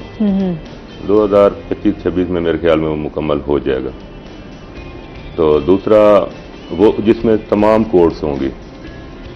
जुडिशल टावर का मकसद भी है कि उसमें हर किस्म की जो अदालत हैं जो मुख्तलिफ जगहों पे ऐसे स्कैटर्ड हैं वो एक ही जगह पे, उसमें वकला को भी जो प्रॉब्लम्स हैं वो भी मेरे ख्याल में हल हो जाएंगे। लिटिगेंट्स के लिए भी काफ़ी सारा जो मसाइल हैं वो ख़त्म हो जाएंगे। दूसरा हमारा पार्किंग का इशू था, उसका पार्किंग शेड का हमने उसको नाम दिया हुआ है और वो भी काम जारी है और वो भी तेज़ी से हो रहा है। ये दोनों प्रोजेक्ट इंशाअल्लाह 2025-26 तक उम्मीद है कि ये कंप्लीट हो जाएंगे। क्योंकि पार्किंग के हवाले से तो हम देखें तो बड़े आपको मुश्किल का सामना करना पड़ता है। फिर जिस तरह ट्रैफिक का फ्लो जो है वो कोई इशू नहीं है, लेकिन कुछ लोगों की अपनी भी उसमें है जो जानबूझ के, जिनको पता है कि मैंने हाई कोर्ट जाना है, मैंने कलमा चौक जाना है, मैंने 9 नंबर जाना है, तो उसके लिए फ्लाईओवर मौजूद है। तो जानबूझ के अगर एक बंदा नीचे से जाता है और वकला को बुरा भला कहता है तो ये उसकी मर्जी है। एक्चुअली ये प्रॉब्लम है, मेरे साथ भी है और हर शहरी के साथ। क्योंकि सबके डिफरेंट रास्ते भी हैं, जाहिर बात है। अगर आप फ्लाईओवर देखिए, एक फ्लाईओवर मौजूद है। अब एक आदमी को पता है कि मैंने कचहरी नहीं जाना, मुझे कोई काम नहीं है, उसके लिए फ्लाईओवर है, वो 9 नंबर से फ्लाईओवर यूज करे, वो नीचे से आता ही क्यों है? अगर आता है तो फिर हमें बुरा भला ना कहे, उसको पता है कि कचहरी है और पंजाब की दूसरी बड़ी बार एसोसिएशन है और यहाँ लिटिगेंट्स में भी आना है, वकला में भी आना है। कम से कम 7000 के लगभग यहाँ मेंबरशिप है हमारे पास। उसमें हार्डली अगर 2000-3000 देखिए हमारे पास ये है ना कि एजुकेशन की बात कर लें, हमें सेंटर्स भी वहाँ पे काफ़ी सारे हैं, फिर जिस तरह कचहरी है, फिर हमारी ट्रैफिक भी है, लोगों ने आना जाना भी है, जाहिर सी बात है। ऊपर फ्लाईओवर से तो अब शॉर्टकट कोई इस तरह का नहीं है कि आप जो है जहाँ पे जिसका घर है या जिसके काम काज है। वो एक ख़वातीन यूनिवर्सिटी है, उनका तो खैर ऐसा कोई ऐसा प्रॉब्लम नहीं है ना, उनका मेन गेट है उस साइड। वो चौक कचहरी से घंटाघर अगर जाएं तो उस रास्ते पे उनकी एंट्रेंस है, एग्जिट भी उधर से है। दूसरा सिविल लाइन कॉलेज है, उनके लिए भी MDA से रास्ता है, लेकिन फिर भी तो है, ये मसला है, ये मसला है और बहुत बड़ा मसला है। उसी के हल के लिए ये पार्किंग शेड जो मेरे ख्याल में 9 मंजिल का है और जुडिशल टावर जो है वो 11 मंजिल है। जैसे ये मेरे ख्याल में कंप्लीट हो जाएंगे तो ये इस किस्म के जो प्रॉब्लम्स आ रहे हैं वकला के लिए, अवाम उन्नास के लिए, बिलखसूस लिटिगेंट्स के लिए, तो ये इंशाल्लाह हल हो जाएंगे। लेकिन थोड़ा सब्र करना पड़ेगा क्योंकि अब 2025-26 अभी आना है। सब्र तो फिर बहुत ज्यादा है ना। प्रोजेक्ट भी तो देखे ना, 50 साल 60 साल का आगे का ये प्रॉब्लम हल हो जाएगा। हाँ, सही। तो ये थोड़ा प्रॉब्लम है सही, लेकिन थोड़ा वेट करना पड़ेगा। ठीक हो गया। अच्छा, जिस तरह हम थोड़ी इस हवाले से बात करेंगे, साइलिन को भी काफी मुश्किलात का सामना रहता है। जिस तरह अभी गर्मियां हैं तो यहाँ पर हम देखते हैं कि साइलिन को बड़ी मुश्किलात के, वो उनके पास जो है वो ठंडा पानी पीने को वो कहते हैं कि हमें मुयसर नहीं होता। जैसे कि शेड्स वगैरह की बात कर लेंगे, छाँव हो, प्रॉपर कहीं बैठने की जगह हो, क्योंकि ये चीज़ें हम देखेंगे अगर कहीं दूर दराज से लोग यहाँ पर आए हैं तो अगर उन्हें पूरा दिन अगर यहीं पर गुजारना है तो वो कैसे गुजारेंगे और क्या उनको जो है सहूलियात मुयसर हो? मैडम, वैसे मैं आपको वेलकम करूंगा, आप किसी दिन आए जिला कचहरी में, मैं आपको विजिट करवाऊंगा। देखें, एक जहाँ एक मुआब आना है, काफ़ी सारे लोगों ने आना है, तो अब अगर एक घर में भी अगर 5-6 बच्चे हो ना, तो किसी न किसी को तकलीफ डेली बेसिस पे होगी। तो इतनी बड़ी तादाद में लोगों ने आना है। इसके बावजूद अभी हमने रिसेंटली हमारे डिस्ट्रिक्ट जज साहब अकमल खान साहब की भी मेहरबानी है, वो हमारे साथ ताउन करते हैं। हमने 35 से 40 वाटर कूलर ठंडे पानी के लिए इंस्टॉल किए हुए हैं, जो अभी भी फंक्शनल हैं आज तक।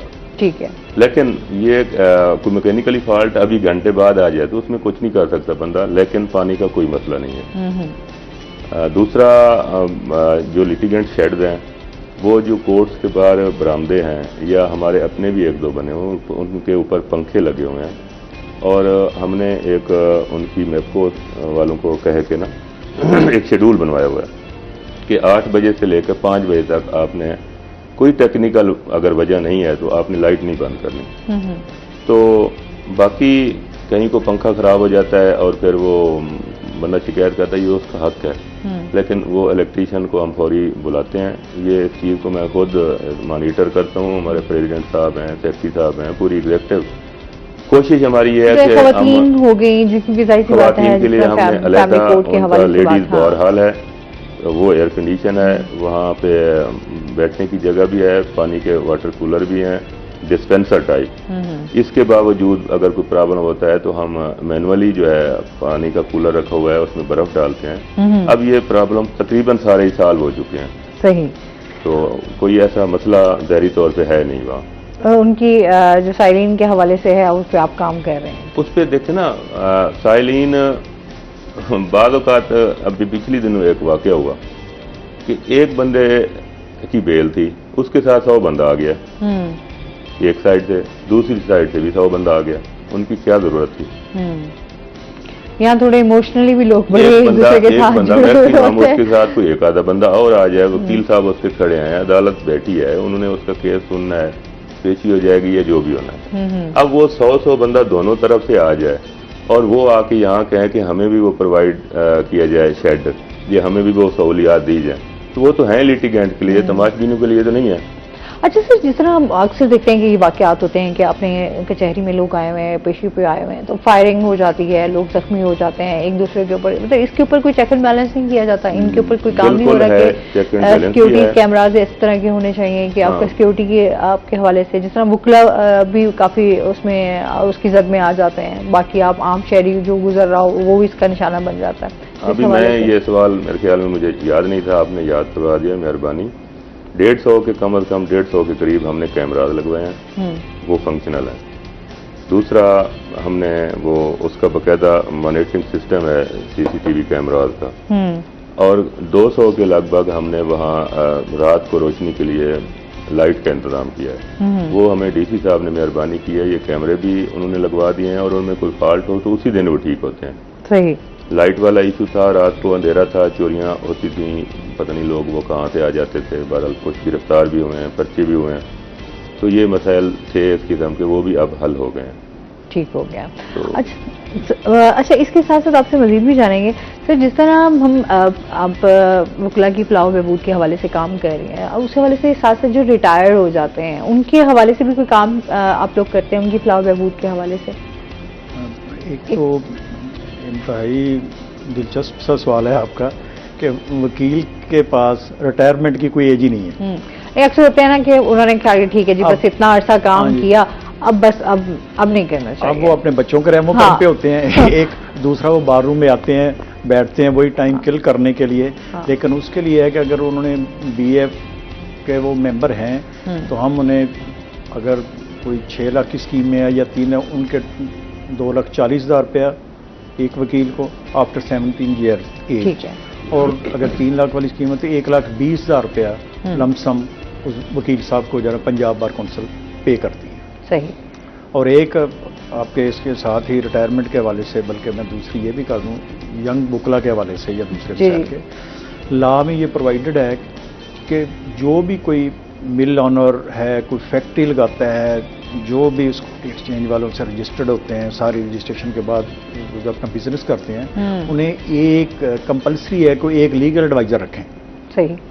जिसके ऊपर इम्प्लीमेंटेशन का थोड़ा सा फुकदान है। अगर उसके ऊपर इम्प्लीमेंटेशन हो जाए अगर यंग आने वाले कुछ 2 साल या 4 साल की प्रैक्टिस वाले वकील को आप लीगल एडवाइज़र एक मिल में, फैक्ट्री में, उनके केसेस दूसरी सतह के होते हैं, सिविल कोर्ट सूट टाइप, बिजली का वापडा का बिल ज़्यादा आ गया या लेबर कोर्ट्स के हवाले से पाए जाते हैं, तो वहाँ पे वो जूनियर वकला बेहतर तौर पर उनको प्लीड कर सकते हैं। एक तो उसके ऊपर थोड़ा सा इम्प्लीमेंटेशन की कमी है, अगर वो हुकूमत वक्त की तरफ से उसके ऊपर इम्प्लीमेंटेशन करवा लें, वो मुख्तलिफ अदारे कि हर बंदा एक वकील को लीगल एडवाइज़र भर्ती कर ले अपनी फैक्ट्री में अंदर, तो इससे भी यंग वकला के जो भी हुआ है वो मसाइल बेहतर तौर पे उसके ऊपर हल हो सकते हैं। और अच्छा, आप मोस्टली वैसे क्या देखते हैं, ज़्यादा क्या यंग लॉयर्स जो हैं उनको ज़्यादा क्या मसाइल हैं? एक तो अर्निंग का हो गया, और क्या देखते हैं? मेन तो उन्हें अर्निंग का, और मैं समझता हूँ जो यंग लॉयर्स आते हैं उन्हें अर्निंग फौरी तौर पे सोच के नहीं आना चाहिए। और मेरे नज़दीक तमाम पेशों से जो सरकारी जॉब्स हैं, even CSS officer, CSP officer से भी ज़्यादा अच्छा प्रोफेशन लॉयर का प्रोफेशन है। ये वाहिद प्रोफेशन है कि जिन्हें दूसरे इदारों में आप जाते हैं वो कहते हैं कि आप एज लिमिट 25 ईयर से आप आगे चले गए, अब आप यहाँ पे सेलेक्ट नहीं हो सकते, एग्ज़ाम नहीं दे सकते। ये वाहिद है कि जैसे एज बढ़ती जाती है निखार आता जाता है। आप रिटायरमेंट के एज के करीब जाते हैं तो हर आने वाला जो लिटिगेंट सायल है उसका फोकस सीनियर वकील के ऊपर होता है। हाँ, मोस्टली ऐसा यही होता है कि वो सीनियर है, इनको पता होगा कानून का, चीज़ों का, तो ये बेहतर कर सकते हैं। अच्छा, यंग लॉयर कर भी सकते हैं, हाँ बिल्कुल, लेकिन वो सीनियर यंग के बगैर के साथ लेकर चलने के बगैर वो भी बहुत अधूरे होते हैं। हाँ बिल्कुल ऐसे ही है। अगर उन्होंने केस तैयार करना है तो वो बैठ के एक तैयार करते हैं, लेकिन जो जूनियर लॉयर्स हैं वो उन्हें ब्रीफ तैयार करके देते हैं। हमारे साथ जो जूनियर हैं वो हमें ब्रीफ तैयार करके देते हैं। हमारा टाइम अगर एक केस के ऊपर 2 घंटे लगना है तैयारी करने पे, हमें वो आधे घंटे में हम केस तैयार कर लेते हैं कि जूनियर सारी फाइल स्टडी करनी है, उसमें जूनियर की भी तैयारी होती है, वो भी एक अच्छा वकील बनता है अगर फाइल की स्टडी करता है। जब वो फिर देखता है फाइल उसने कंप्लीट पढ़ी होती है, सीनियर आधे घंटे में केस सुबह जब अदालत में आर्गू करता है, उस सीनियर को बहुत ज़्यादा बुरा असर हो जाता है उस लॉ के ऊपर कि उसने फाइल देखी होती है कि कौन सा पॉइंट था, मेरे ज़हन में तो ये बात थी लेकिन अदालत के अंदर सीनियर ने ये आर्गू किया केस, उसके लिए उसमें भी बेहतरी आती है। और एक इंतहाई अफसोसनाक अमर है, मेरे भाई भी इत्तफाक करेंगे, हमारे नए आने वाले जो यंग लॉयर्स हैं वो तवज्जो भी बहुत कम दे रहे हैं। उनकी कोशिश होती है कि टीवी रूम में जाकर बैठ जाएं, गपशप लगाएं, कैंटीन में टोलियां बनाई हुई हैं, गपशप लगाएं। मेरा अपना चैम्बर है, हमारे चैम्बर में मेरे तकरीबन कोई 10-12 एसोसिएट हैं। ठीक है। 10-12 में से कभी कोई एक शाम को इवनिंग ऑफिस में आता है, कभी 2 आ जाते हैं। तो संजीदगी से नहीं लेते। संजीदगी नहीं है। अच्छा चलिए, संजीदगी से उस वक्त लेते हैं जब उनकी शादी हो जाती है, घर वाले कहते हैं अब कमा कर लाओ, और बीवी भी डिमांड करती है कि फलां चीज मैंने ले ली, फिर वो जिम्मेदारियों का बोझ जब पड़ता है तो फिर और अगर इसमें मजीद बात करते हैं। सर अभी अपने ब्रेक पे जाना है, हमारे साथ रहिएगा।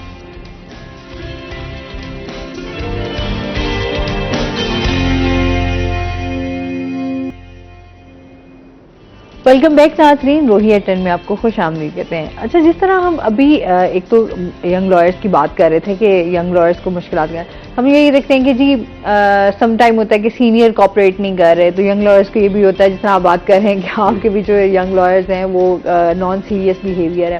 तो काम कोई भी हो, बाकी जब भी आप नॉन सीरियस बिहेवियर शो करेंगे तो आपके लिए चीज़ें मुश्किल ही होंगी, कभी आसान नहीं होंगी। आप ये समझते हैं कि जो है आप एक हमारे यहाँ कम्युनिकेशन गैप भी जो है वो बहुत बढ़ता जा रहा है, कुछ टीचर्स को भी उस तरीके से अपना रोल प्ले करना चाहिए?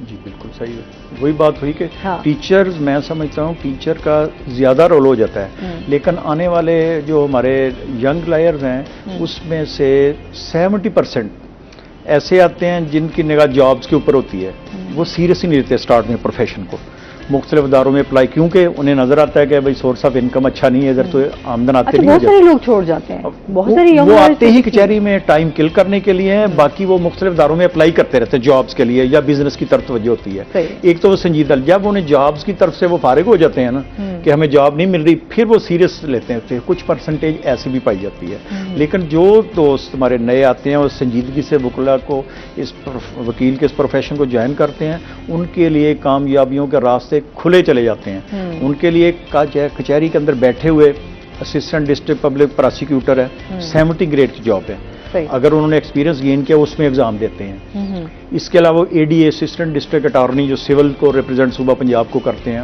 उसके लिए एग्जाम आते हैं। फिर उनका एक्सपीरियंस बढ़ जाता है थोड़ा सा, 2 साल के बाद सिविल जज का एग्जाम देते हैं, जुडिशरी में चले जाते हैं, बहुत अच्छी जॉब में चले जाते हैं। फिर एक्सपीरियंस बढ़ जाता है, एडिशनल सेशन जज का एग्जाम देते हैं, उधर चले जाते हैं। हाई कोर्ट में एडिशनल डिस्ट्रिक्ट पब्लिक प्रोसिक्यूटर हैं जो सरकार को रिप्रेजेंट करते हैं, उधर चले जाते हैं। यानी इसमें मैं समझती हूँ इतने अच्छे मौके हैं, अगर कोई यंग वकील थोड़ी सी तवज्जो दे, मेहनत करे, तो वो तमाम बाहर वाली जो सर्विसेज है, हर चीज़ को, सर्विस को भूल जाता है, सबसे अच्छा है। लेकिन एक शर्त है कि वो ईमानदारी के साथ अपने पेशे के साथ वाबस्ता हो और मेहनत करे, और मेहनत का फल मैं समझता हूँ अल्लाह ताला की ज़ात ज़रूर देती है। और हमारे देखा जाए मुल्तान के अंदर हमें फ़ख्र है उनके ऊपर, हमारे चीफ जस्टिस जनाब कासिम खान साहब, वो बड़े निचले तबके से गए, मेहनत करके वकील बने, हमारे बार के सेक्रेटरी रहे, असिस्टेंट एडवोकेट जनरल बनते बनते चीफ जस्टिस तक गए। सेम हमारे मौजूदा चीफ जस्टिस पंजाब जो हैं जनाब अमीर भट्टी साहब, वो भी हमारे मुल्तान में प्रैक्टिस करते थे, हाई कोर्ट के सेक्रेटरी रहे, नीचे से मेहनत करके वो ऊपर आगे, आज पंजाब में वो चीफ जस्टिस हेड बने हुए। अगर हमारे वकील भाई दयानतदारी से मेहनत करें, प्रोफेशन से वाबस्ता ने, किताब से दिल लगाकर तैयारी करके आए, अदालत में पेश, अदालतें भी अप्रिशिएट करती हैं, और उन्हें आगे निकलने के मौके जितने एक वकील को मिलते हैं किसी और अदारे में नहीं मिल सकते। सही। अच्छा, इसके साथ साथ अभी जिस तरह बहुत सारे जाली लॉयर्स का भी एक केस चला, उस हवाले से आप क्या कहना चाहेंगे? हाँ, ये अच्छा हो गया, ये पॉइंट कराया गया था। पहले मैंने जो इंट्रोडक्टरी पंजाब बार की बात की उसमें ये मिस हो गई। हमने अब जो किया है, तमाम जितने भी वकील हैं ना, उनको बायोमेट्रिक कर रहे हैं। ठीक है।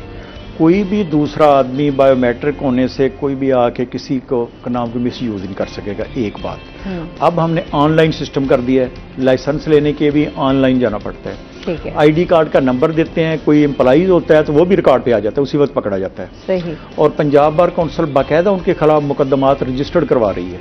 ठीक है। जिन लोगों ने इंटीमेशन जाली दी वहां पे पकड़े गए, जिन्होंने सनाद जाली थी वो बायोमेट्रिक में आए वो पकड़े गए। एक यहाँ पे इससे पहले हमें चीफ जस्टिस पाकिस्तान ने एक बड़ी मामलत की, जनाब जस्टिस चीफ जस्टिस साहब साकिब निसार साहब, उन्होंने वेरिफिकेशन के लिए, हमारा होता था मुख्तलिफ, हम फीस लेते थे पहले, जो लाइसेंस लेता है उससे 500 या 200 रुपया नॉमिनल फीस होती है जो उनकी वेरिफिकेशन करवाते हैं। वो यूनिवर्सिटी वेरिफिकेशन नहीं, अब जामशोरा यूनिवर्सिटी में गया है अगर दूसरे सूबे में, तो माफिया जो था ना वो मैनेज कर लेता था, जो 2 नंबर माफिया था जिनकी जाली संधि होती थी। उनको हमने कंप्लेंट की एक केस के अंदर हमारे वीसी ने कि जी हमारी जातियाँ तो पड़ी रहती हैं, आती नहीं है, रिपोर्ट्स ही नहीं वापस आती। उन्होंने कहा जी हमारे लिए फंड्स बड़े बढ़ गए हैं, दरकार हैं, ये इस तरह के मसाइल हैं यूनिवर्सिटी के अपने। उन्होंने कहा जी ये आप जितनी बार काउंसिल हैं तमाम उनकी रेलेवेंट डिग्रीज को सुप्रीम कोर्ट लेके आए। सुप्रीम कोर्ट में एक ड्यूटी लगाई एक ऑफिसर की, वो डायरेक्ट वीसी को भेजेंगे, वो by the order of court होगा, उसमें ना कोई फीस का इशू है ना आपका कोई है। उसने बहुत सारी डिग्रियां जाली बॉक्स पकड़ी हुई इस तरीके से हमारे, उन तमाम के पास सैकड़ों हजारों FIR दर्ज हुई हैं और उनके खिलाफ मुकदमा जो ट्रायल होते रहे, उनके लाइसेंस कैंसिल हुए, हर तरह से वो किसी और अदारे में जाने के काबिल भी ना रहे, उनको सजाएं भी हुई, अभी भी ट्रायल चल रहे हैं। तो पंजाब बार का इसके ऊपर बहुत ज़्यादा फोकस है कि हमारे इस अदारे को बदनाम करने में उन जाली वकला का भी बड़ा रोल है, हम उनके ऊपर खुसूसी तवज्जो दे रहे हैं। हमारे मौजूदा जो चेयरमैन है शबीर साहब, वो भी बड़ी संजीदगी से, छोटा सा इशू होता है उसे पकड़ते हैं, उनके खिलाफ कार्रवाई करते हैं, हम उसके ऊपर बड़ी तवज्जो दे रहे हैं। उसके लिए IT सेक्शन बाकायदा एक अलहदा सेल पंजाब बार काउंसिल में कायम किया हुआ है और इंशाअल्लाह ताला जो भी पंजाब बार काउंसिल अपनी जो बार एसोसिएशन हैं उनके कोऑपरेट के साथ, फिर हमने ये भी कहा है कि किसी को कोई अदारे के बार एसोसिएशन में कोई वकील आप देखते हैं, आप फौरी तौर पर जाली वकील के खिलाफ हमें एप्लीकेशन पंजाब बार काउंसिल भेजें। पंजाब बार काउंसिल उसी वक्त उनके खिलाफ एक्शन लेती है और उनका लाइसेंस मनसूख करके FIR लॉन्च कराती है। सही हो गया। क्योंकि हम देखते हैं ना कि ये चीज़ें हमारे माशरे में बड़ी आम होती हैं, लोग जो है ना इस चीज़ का बड़ा फ़ायदा उठाते हैं। क्योंकि जैसे अब लॉयर की हम बात करें तो पहले बहुत आसानियाँ थी लोगों के लिए, बड़ा कहते हैं ठीक है जी आज कुछ और पेशा आपने इख्तियार नहीं करना तो अपने लॉयर बन जाए, तो आसानियाँ थी उसमें बहुत सारी चीज़ें, इसको भी देखते हुए तो ये अच्छा है कि अगर इसके ऊपर चेक एंड बैलेंस रखा जाए तो सिस्टम को बेहतर किया जा सकता है इंशाल्लाह। अच्छा, जिस तरह सर आपसे भी जानना चाहूँगी, अभी रिसेंटली हम इंसाफ की अगर बात करें, क्योंकि मोस्टली हम ये देखते हैं कि लोग जो अपने मसाइल हैं उनका वो अदालत की तरफ ही देखते हैं, एक उम्मीद लगा कर आते हैं कि यहाँ से हमें इंसाफ मिल जाएगा, या हम देखते हैं कि यहाँ पर हम लोग जो बैठे हैं ये हमारे मसाइलों को देखेंगे सुनेंगे और हमें इंसाफ मुहैया होगा। लेकिन बदकिस्मती है हमारे यहाँ इंसाफ को उस तरीके से मुहैया नहीं किया जाता, लोगों को उस तरीके से रिलीफ नहीं मिलता जिस तरह उनको मिलना चाहिए। आप क्या कहेंगे? अभी एक लेटेस्ट जो है हम देखते हैं कि एक बच्ची के ऊपर भी जो है वो मारा गया उसको, और वो भी सिविल जज की वाइफ ने उसके ऊपर जो है वो तशद्दुद किया। क्या कहना चाहेंगे इस बारे में? कानून क्या कहता है? क्योंकि हम लोग ये देख रहे हैं कि बच्ची को जिस तरह तशद्दुद किया गया उसके ऊपर अभी उसकी हालत भी तशवीशनाक है बहुत ज़्यादा, और उधर से उनको जमानत मिल गई है। तो क्या कहेंगे इस बारे में आप? जी, इसमें मैं तो ये अर्ज करूंगा कि कानून तो सबके लिए बराबर है। अब जब वो खातून जज साहब की बीवी ने तशद्दुद किया तो नॉर्मली ये घरों में हो जाता है, लेकिन ऐसे करना नहीं चाहिए था उसको। अब वो हो गया, एक उसने गलत किया है, हम उसको मतलब कंडेम करते हैं कि किसी भी लेडी है या कोई मर्द है, किसी पे तशद्दुद, बच्चों पे खास तौर पे। अच्छा, बच्चों के वाकयात क्योंकि इस तरह के बहुत सारे हैं, क्योंकि इस हवाले से हम देखते आ रहे हैं कि चीज़ें बहुत ज़्यादा बच्चों के हवाले से जो इसके ऊपर क्या कानून है या इसके ऊपर जो है वो लॉ हमें क्या सजेस्ट कानून तो मौजूद है, चाइल्ड लेबर पे वैसे भी पाबंदी है, लेकिन अब या तो कोई कंप्लेनेंट बने। अब घर घर तलाशी लेके तो कोई नहीं बच्चों को निकाल सकता और उनसे पूछें कि आप यहाँ की मुलाजमत करते हैं या क्या करते हैं। बाद औक़ात गरीब लोग होते हैं, वो बच्चों को वैसे किसी के पास रख देते हैं, चलो पढ़ता भी रहेगा, घर के काम काज भी करता रहेगा। लेकिन जो सख्ती से उनकी मशक्क़त वाला कोई है ना, मजदूरी लेबर, उस पर पाबंदी है। कानून तो है लेकिन उस पर अमल दरामद जो नहीं होता, यही तो हमारे यहाँ। बाकी रही बात वो जज साहब वाली, तो जज साहब की बीवी ने गलत किया है, उसको वापस जिनकी थी बची उनको दे देते, छोड़ देती, नौकरी अगर थी उसकी या जो भी सूरत हाल थी। अब वो गैर कानूनी उसका फेल है तो उसकी वो सजा भुगतेगी, बाकी जमानत उसका हक है।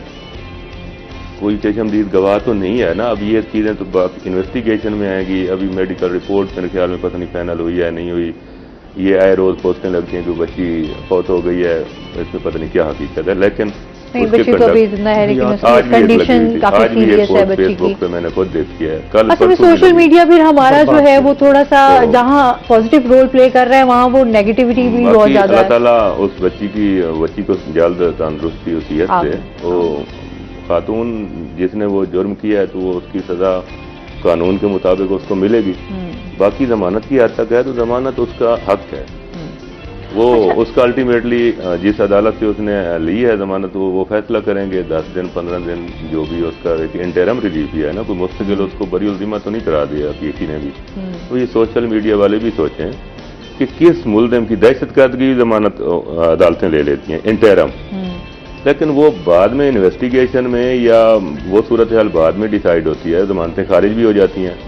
ये हमने तो कहीं नहीं मतलब ये सुना कि जमानत जो एकदम हो गई वो बंदा उस मुकदमा से बरी हो गया, वो बात का मतलब। इसमें मेरे भाई ने जो कहा ना, इसमें उन्हें मिली है प्री रेस्ट इंटरम बेल।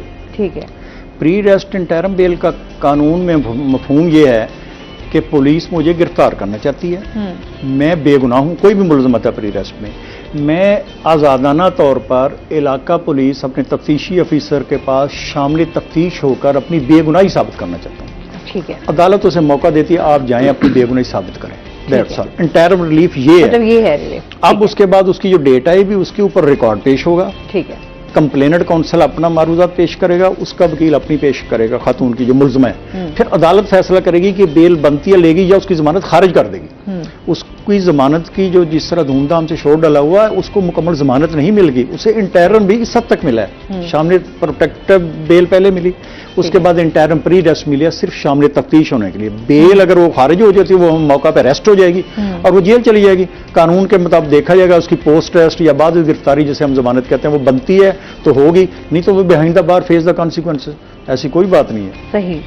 अच्छा, जिस तरह हम बाकी केसेस, एक तो ये अभी चल रहा है हमारे से मेन आ गया, फिर हम देखते हैं बहुत सारे ऐसे केसेस भी हैं जिनको वो कहते हैं कि बस पेशियों पे पेशियां डलती रहती हैं और वो जो है आपको उसका रिजल्ट वो बहुत लेट हो जाता है। मतलब लोगों के लिए काफ़ी मुश्किलात होती हैं, जो दूर दराज से आते हैं उनके लिए एक डिफरेंट अपने मसाइल होते हैं। इस हवाले से आप क्या कहना चाहेंगे कि फौरन जो है केसेस को हल क्यों नहीं किया जाता? ये क्या बहुत ज़्यादा प्रेशर है, बहुत ज़्यादा बर्डन है, क्या है?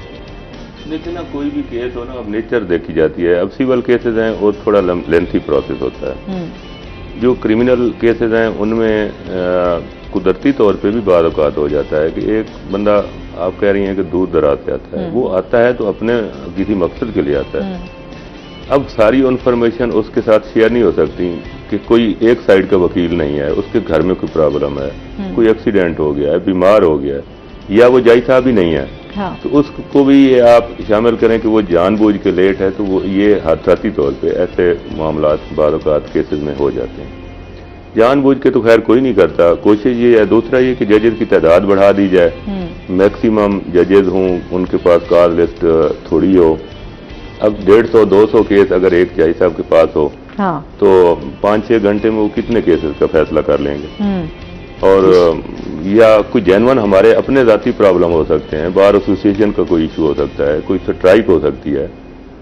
बाकी जो प्रोसीजर है, प्रोसीजर तो उन्होंने फॉलो करना है, वकील साहब ने भी करना है, जज साहब ने भी करना है, पुलिस ने अगर पुलिस से मुतल्लिका कोई केस है तो उन्होंने भी करना है। सही। अब वो एकदम एक FIR हो और उसी दिन ही उसका फैसला हो जाए तो ये मुमकिन नहीं है। यहाँ तो FIR ही या कोई सिविल साइड पे इधर इवन देन के अगर कोई फैमिली का भी केस है, एक दिन में कैसे डिसाइड हो सकता है। दूसरी पार्टी को सुनना है ना, उसको तलब करना है। जानबूझ के लोग बाद औक़ात नहीं आते, एक मैटर अखबार इख्तियार तक चला जाता है, हालांकि किस बंदे को पता नहीं होता कि मेरे खिलाफ कोई केस है। तो पहले नोटिस गया है, इन्फॉर्मेशन ही है ना कि मेरे खिलाफ कोई केस है, तो मुझे चाहिए कि मैं पहली पेशी पे चला जाऊं। मैं वेट करता हूं, मैं उसके एक्सपेंसेस करवाता हूं, फिर जाके मैं दरखास्त देता हूं कि ये मेरे खिलाफ यकतरफा कार्रवाई गलत हुई है, तो मैटर तो होना है प्रोलॉन्ग पे, फिर वो जवाब देने में टाइम लगा देगा। कुछ लोगों के अपने ये पैदा करदा मसाइल हैं, कानून में ऐसी कोई बात नहीं है, लेकिन प्रोसीजर उन्होंने फॉलो करना है, उसके बाद ही मामला हल होते हैं। सर आप क्या कहते हैं? मैं इसमें ये कहूँगा, मेरे भाई की बात को आगे बढ़ाते हुए, इसमें अदारों की भी बड़ी जिम्मेदारी है। जुडिशल सिस्टम में जुडिशरी ने बड़े अच्छे इकदाम किए हैं। उसमें जैसे एक केस फाइल करते हैं ना, पहले होता था सम्मन भेजे, नोटिस भेजे, TCS कर दिया, लिफाफा रजिस्ट्री, तमीली स्टाफ उनसे साजबाज होकर। अच्छा, इसको कंटिन्यू करेंगे, लाजमी आपसे बात करेंगे क्योंकि इसमें डिटेल से बात होगी। नाज़रीन अभी हमने जाना ब्रेक पे, हमारे साथ रहिएगा।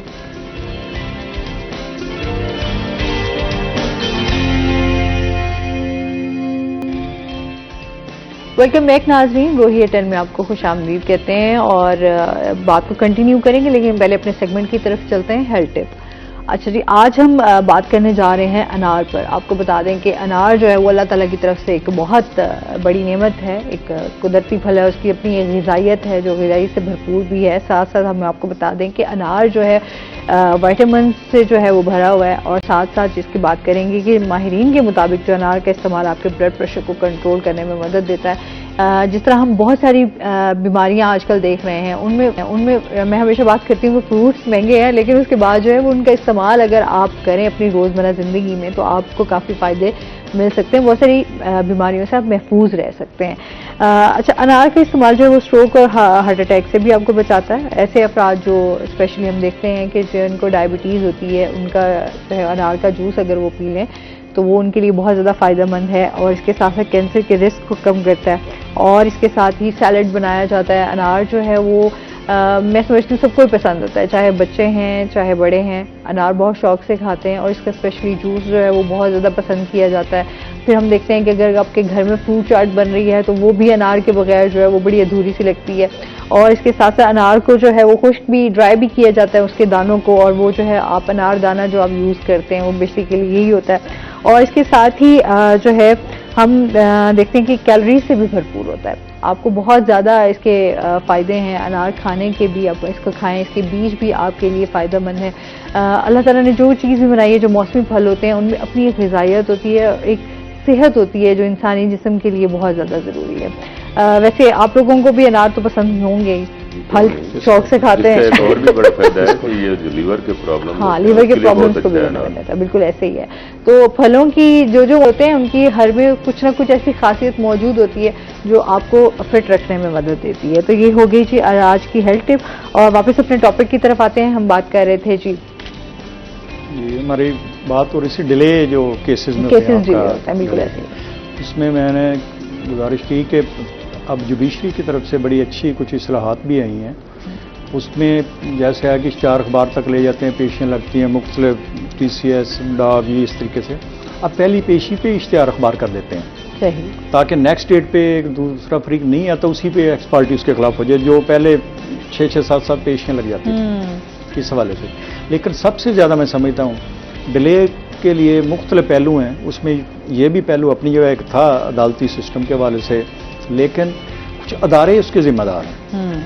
मसलन पुलिस के हवाले से ले लें, पुलिस के पास आप FIR के हवाले से जाते हैं, किसी के साथ जुल्म होता है, लोग जलील हो जाते हैं और बाकायदा उसका कंप्लेंट सेल बना है, SP उसका इंचार्ज बने हैं, आप उसके पास जाएं, वो क्या होता है SHO की रिपोर्ट जाती है, मैक्सिमम उसी को फॉलो करते हैं, इतने लोगों को समाप्त नहीं कर पाते, उन लोगों को फिर अदालतों में आना पड़ता है, फिर अदालत का हुक्म होता है, वो लोगों के एक्सपेंसेस होते हैं, फीसें पे करते हैं, वक्त का ज़िया होता है और मजलूम लोग होते हैं, वो फिर अदालत आर्डर देती है, फिर FIR वहाँ पे थाने पुलिस स्टेशन पे दर्ज होती है, फिर भी नहीं दर्ज करते, बाद हरदर्मी से SHO ऐसे होते हैं, उनकी डिमांड्स पूरी नहीं वो गरीब साइलिन पूरी कर सकते हैं। मैं आपको बताई थी FIR आज के उसमें भी होना बड़ी, फिर वो कंटेम्प्ट में आते हैं, ऑर्डर की कंटेम्प्ट में जाते हैं, फिर जज साहब खुद FIR पर सिर्फ पेन लेके दर्ज करवाते हैं। अब देखें एक पुलिस स्टेशन के एक हेड ने कितना काम किया कि उस बंदे को पहले पूरा प्रोसेस अदालती कंप्लीट करने के बाद उसकी FIR लॉन्च की जाती है। इसी तरह और अदारे हैं, किसी के प्रमोशन का मसला है, मसला उसमें कोई भी इदारा ले लें, MDA ले लें, कोई और डिपार्टमेंट ले लें, अब उनकी प्रमोशन का इशू आता है, किसी बंदे के साथ ज्यादती हो जाती है, पॉलिटिकल लोगों को वो प्रमोट कर देते हैं, ऐसे हालात जो हमारा सिस्टम है, उनको फिर अदालतों में जाना पड़ता है, उनके लिए भी अदालतें बनी हुई हैं, कोई लेबर कोर्ट में जा रहे हैं, कोई NIRC में जा रहे हैं, कोई हाई कोर्ट में रिट पटिशन फाइल कर रहे हैं। अगर वो अदारे का सरबराह किसी भी अदारा जो भी अदारा है वहीं पे चाहे पुलिस हेड है कोई, वो वहीं पे उनकी दादरसी कर दे, तो मैं समझता हूँ ऐसे केस में हाई कोर्ट के ऊपर 50% बर्डन खत्म हो सकता है। और अगर रजिस्ट्रेशन ऑफ केसेस में भी ये खत्म कर दें, FIR दर्ज होने के बाद तफ्तीशी ने इन्वेस्टिगेट कर लें, उसको कानून ने इख्तियार दिया है। कानून ये है कि जो जाता है वो बाउंड है 154 के तहत FIR दर्ज कर रहे हैं, बाउंड है। अगर ऑफेंस मेड आउट नहीं होता तो रपट दर्ज करें 155 CRPC के तहत। अब वो अदालत से घुमा के भी 154 की कार्रवाई करता है। अगर वो पहले दिन FIR दर्ज कर दे, फिर IO के पास ये इख्तियार है कि वो पहली जिम्नी में मुकदमा खारिज कर सकता है। तो नहीं बनता तो आप पहली जिम्नी में खारिज कर दें अगर कोई गलत FIR दर्ज करवा रहा है। लेकिन प्रोसेस इतना लंबा कर देते हैं कि लोग बेचारे बड़े परेशान। अच्छा, एक ऑलरेडी लोगों को मुश्किलात होती हैं, फिर अच्छा फिर डबल से ट्रिपल हो जाते हैं जी, कि आपको चक्कर काटने पड़ते हैं, आपको पुलिस के अलग बिहेवियर आपको सहना पड़ता है, FIR के लिए उनका पहले ही हो जाता है बिफोर रजिस्ट्रेशन ऑफ FIR दर्ज होने के बाद असल स्टार्ट फिर वहां से होता है। अच्छा, फिर सम टाइम लॉयर्स का भी आ जाता है, माजरत के साथ कुछ लॉयर्स के अपने इश्यूज होते हैं जिनमें वो लोग जो हैं वो बड़े फंस के रह जाते हैं, समझ नहीं आती। अच्छा, बहुत सारे लोगों को लॉयर्स किससे भी शिकायत होती हैं, तो फिर वो किस तरह रजू कर सकते हैं, बात कर सकते हैं? शिकायत के हवाले से मैंने थोड़ा सा जिक्र पहले भी किया। लॉयर के खिलाफ शिकायत के लिए बाकायदा हमारी पंजाब बार काउंसिल की डिसिप्लिनरी कमेटी है, ठीक है। वो पंजाब के तमाम डिवीजनल हेडक्वार्टर जो हैं वहाँ पे बाकायदा एक उसको अदालत वाला स्टाइल समझ लें कि वो कमेटी वहाँ पे जाती है, समात होती है मुकदमात की। जितनी साइलिन एप्लीकेशन वकला के खिलाफ दी होती हैं, अगर जैसे मैंने कहा वो प्रूव होती हैं तो उन वकला के खिलाफ कार्रवाई होती है, उनका लाइसेंस सस्पेंड कर दिया जाता है। सस्पेंड करके रिपोर्ट बनाकर हमारा मिसकंडक्ट ट्रिब्यूनल है, एक जस्टिस हाई कोर्ट का जज साहब जो हैं वो उसको हेड करते हैं, वहाँ भिजवाया जाता है। वहाँ पे दोबारा एक समात होती है, समात होने के बाद उस वकील का लाइसेंस कैंसिल कर दिया तो उसको पेशा वकालत से फारिग कर दिया जाता है। सही सर, बहुत शुक्रिया आपका, आप दोनों गेस्ट का, आप हमारे शो का हिस्सा बने। कोई मैसेज देना चाहे हमारे व्यूअर्स को? आपकी मेहरबानी, आपने हमें यहाँ बुलाया इंटरव्यू के लिए, इंशाल्लाह आते रहते रहेंगे। रोही को मज़ीद तरक्की दे। बहुत शुक्रिया जी। आप सर कुछ कहना चाहेंगे हमारे जितने भी? मैं शुक्रगुजार हूँ कि आपने वकला के हवाले से और साइलान के हवाले से मसाइल को उजागर किया। इस तरह के प्रोग्राम होने से मैं समझता हूँ शायद थोड़ी सी आवाम को भी आगाही होगी और अदारों के हेड जो हैं उनको भी एक मैसेज आएगा कि उन्हें अपने अदारों की सलाह करनी चाहिए ताकि अदालतों के अंदर अपना जो केसेस का बर्डन है वो कम हो सके। बहुत शुक्रिया आप दोनों का। और इसके साथ ही नाज़रीन, आज का शो यहीं पर खत्म हुआ। अपना बहुत सारा ख्याल रखिएगा, दुआओं में याद रखिएगा। इंशाल्लाह जिंदगी ने साथ दिया तो सुबह आपसे फिर मुलाकात होगी। अल्लाह हाफ़िज़।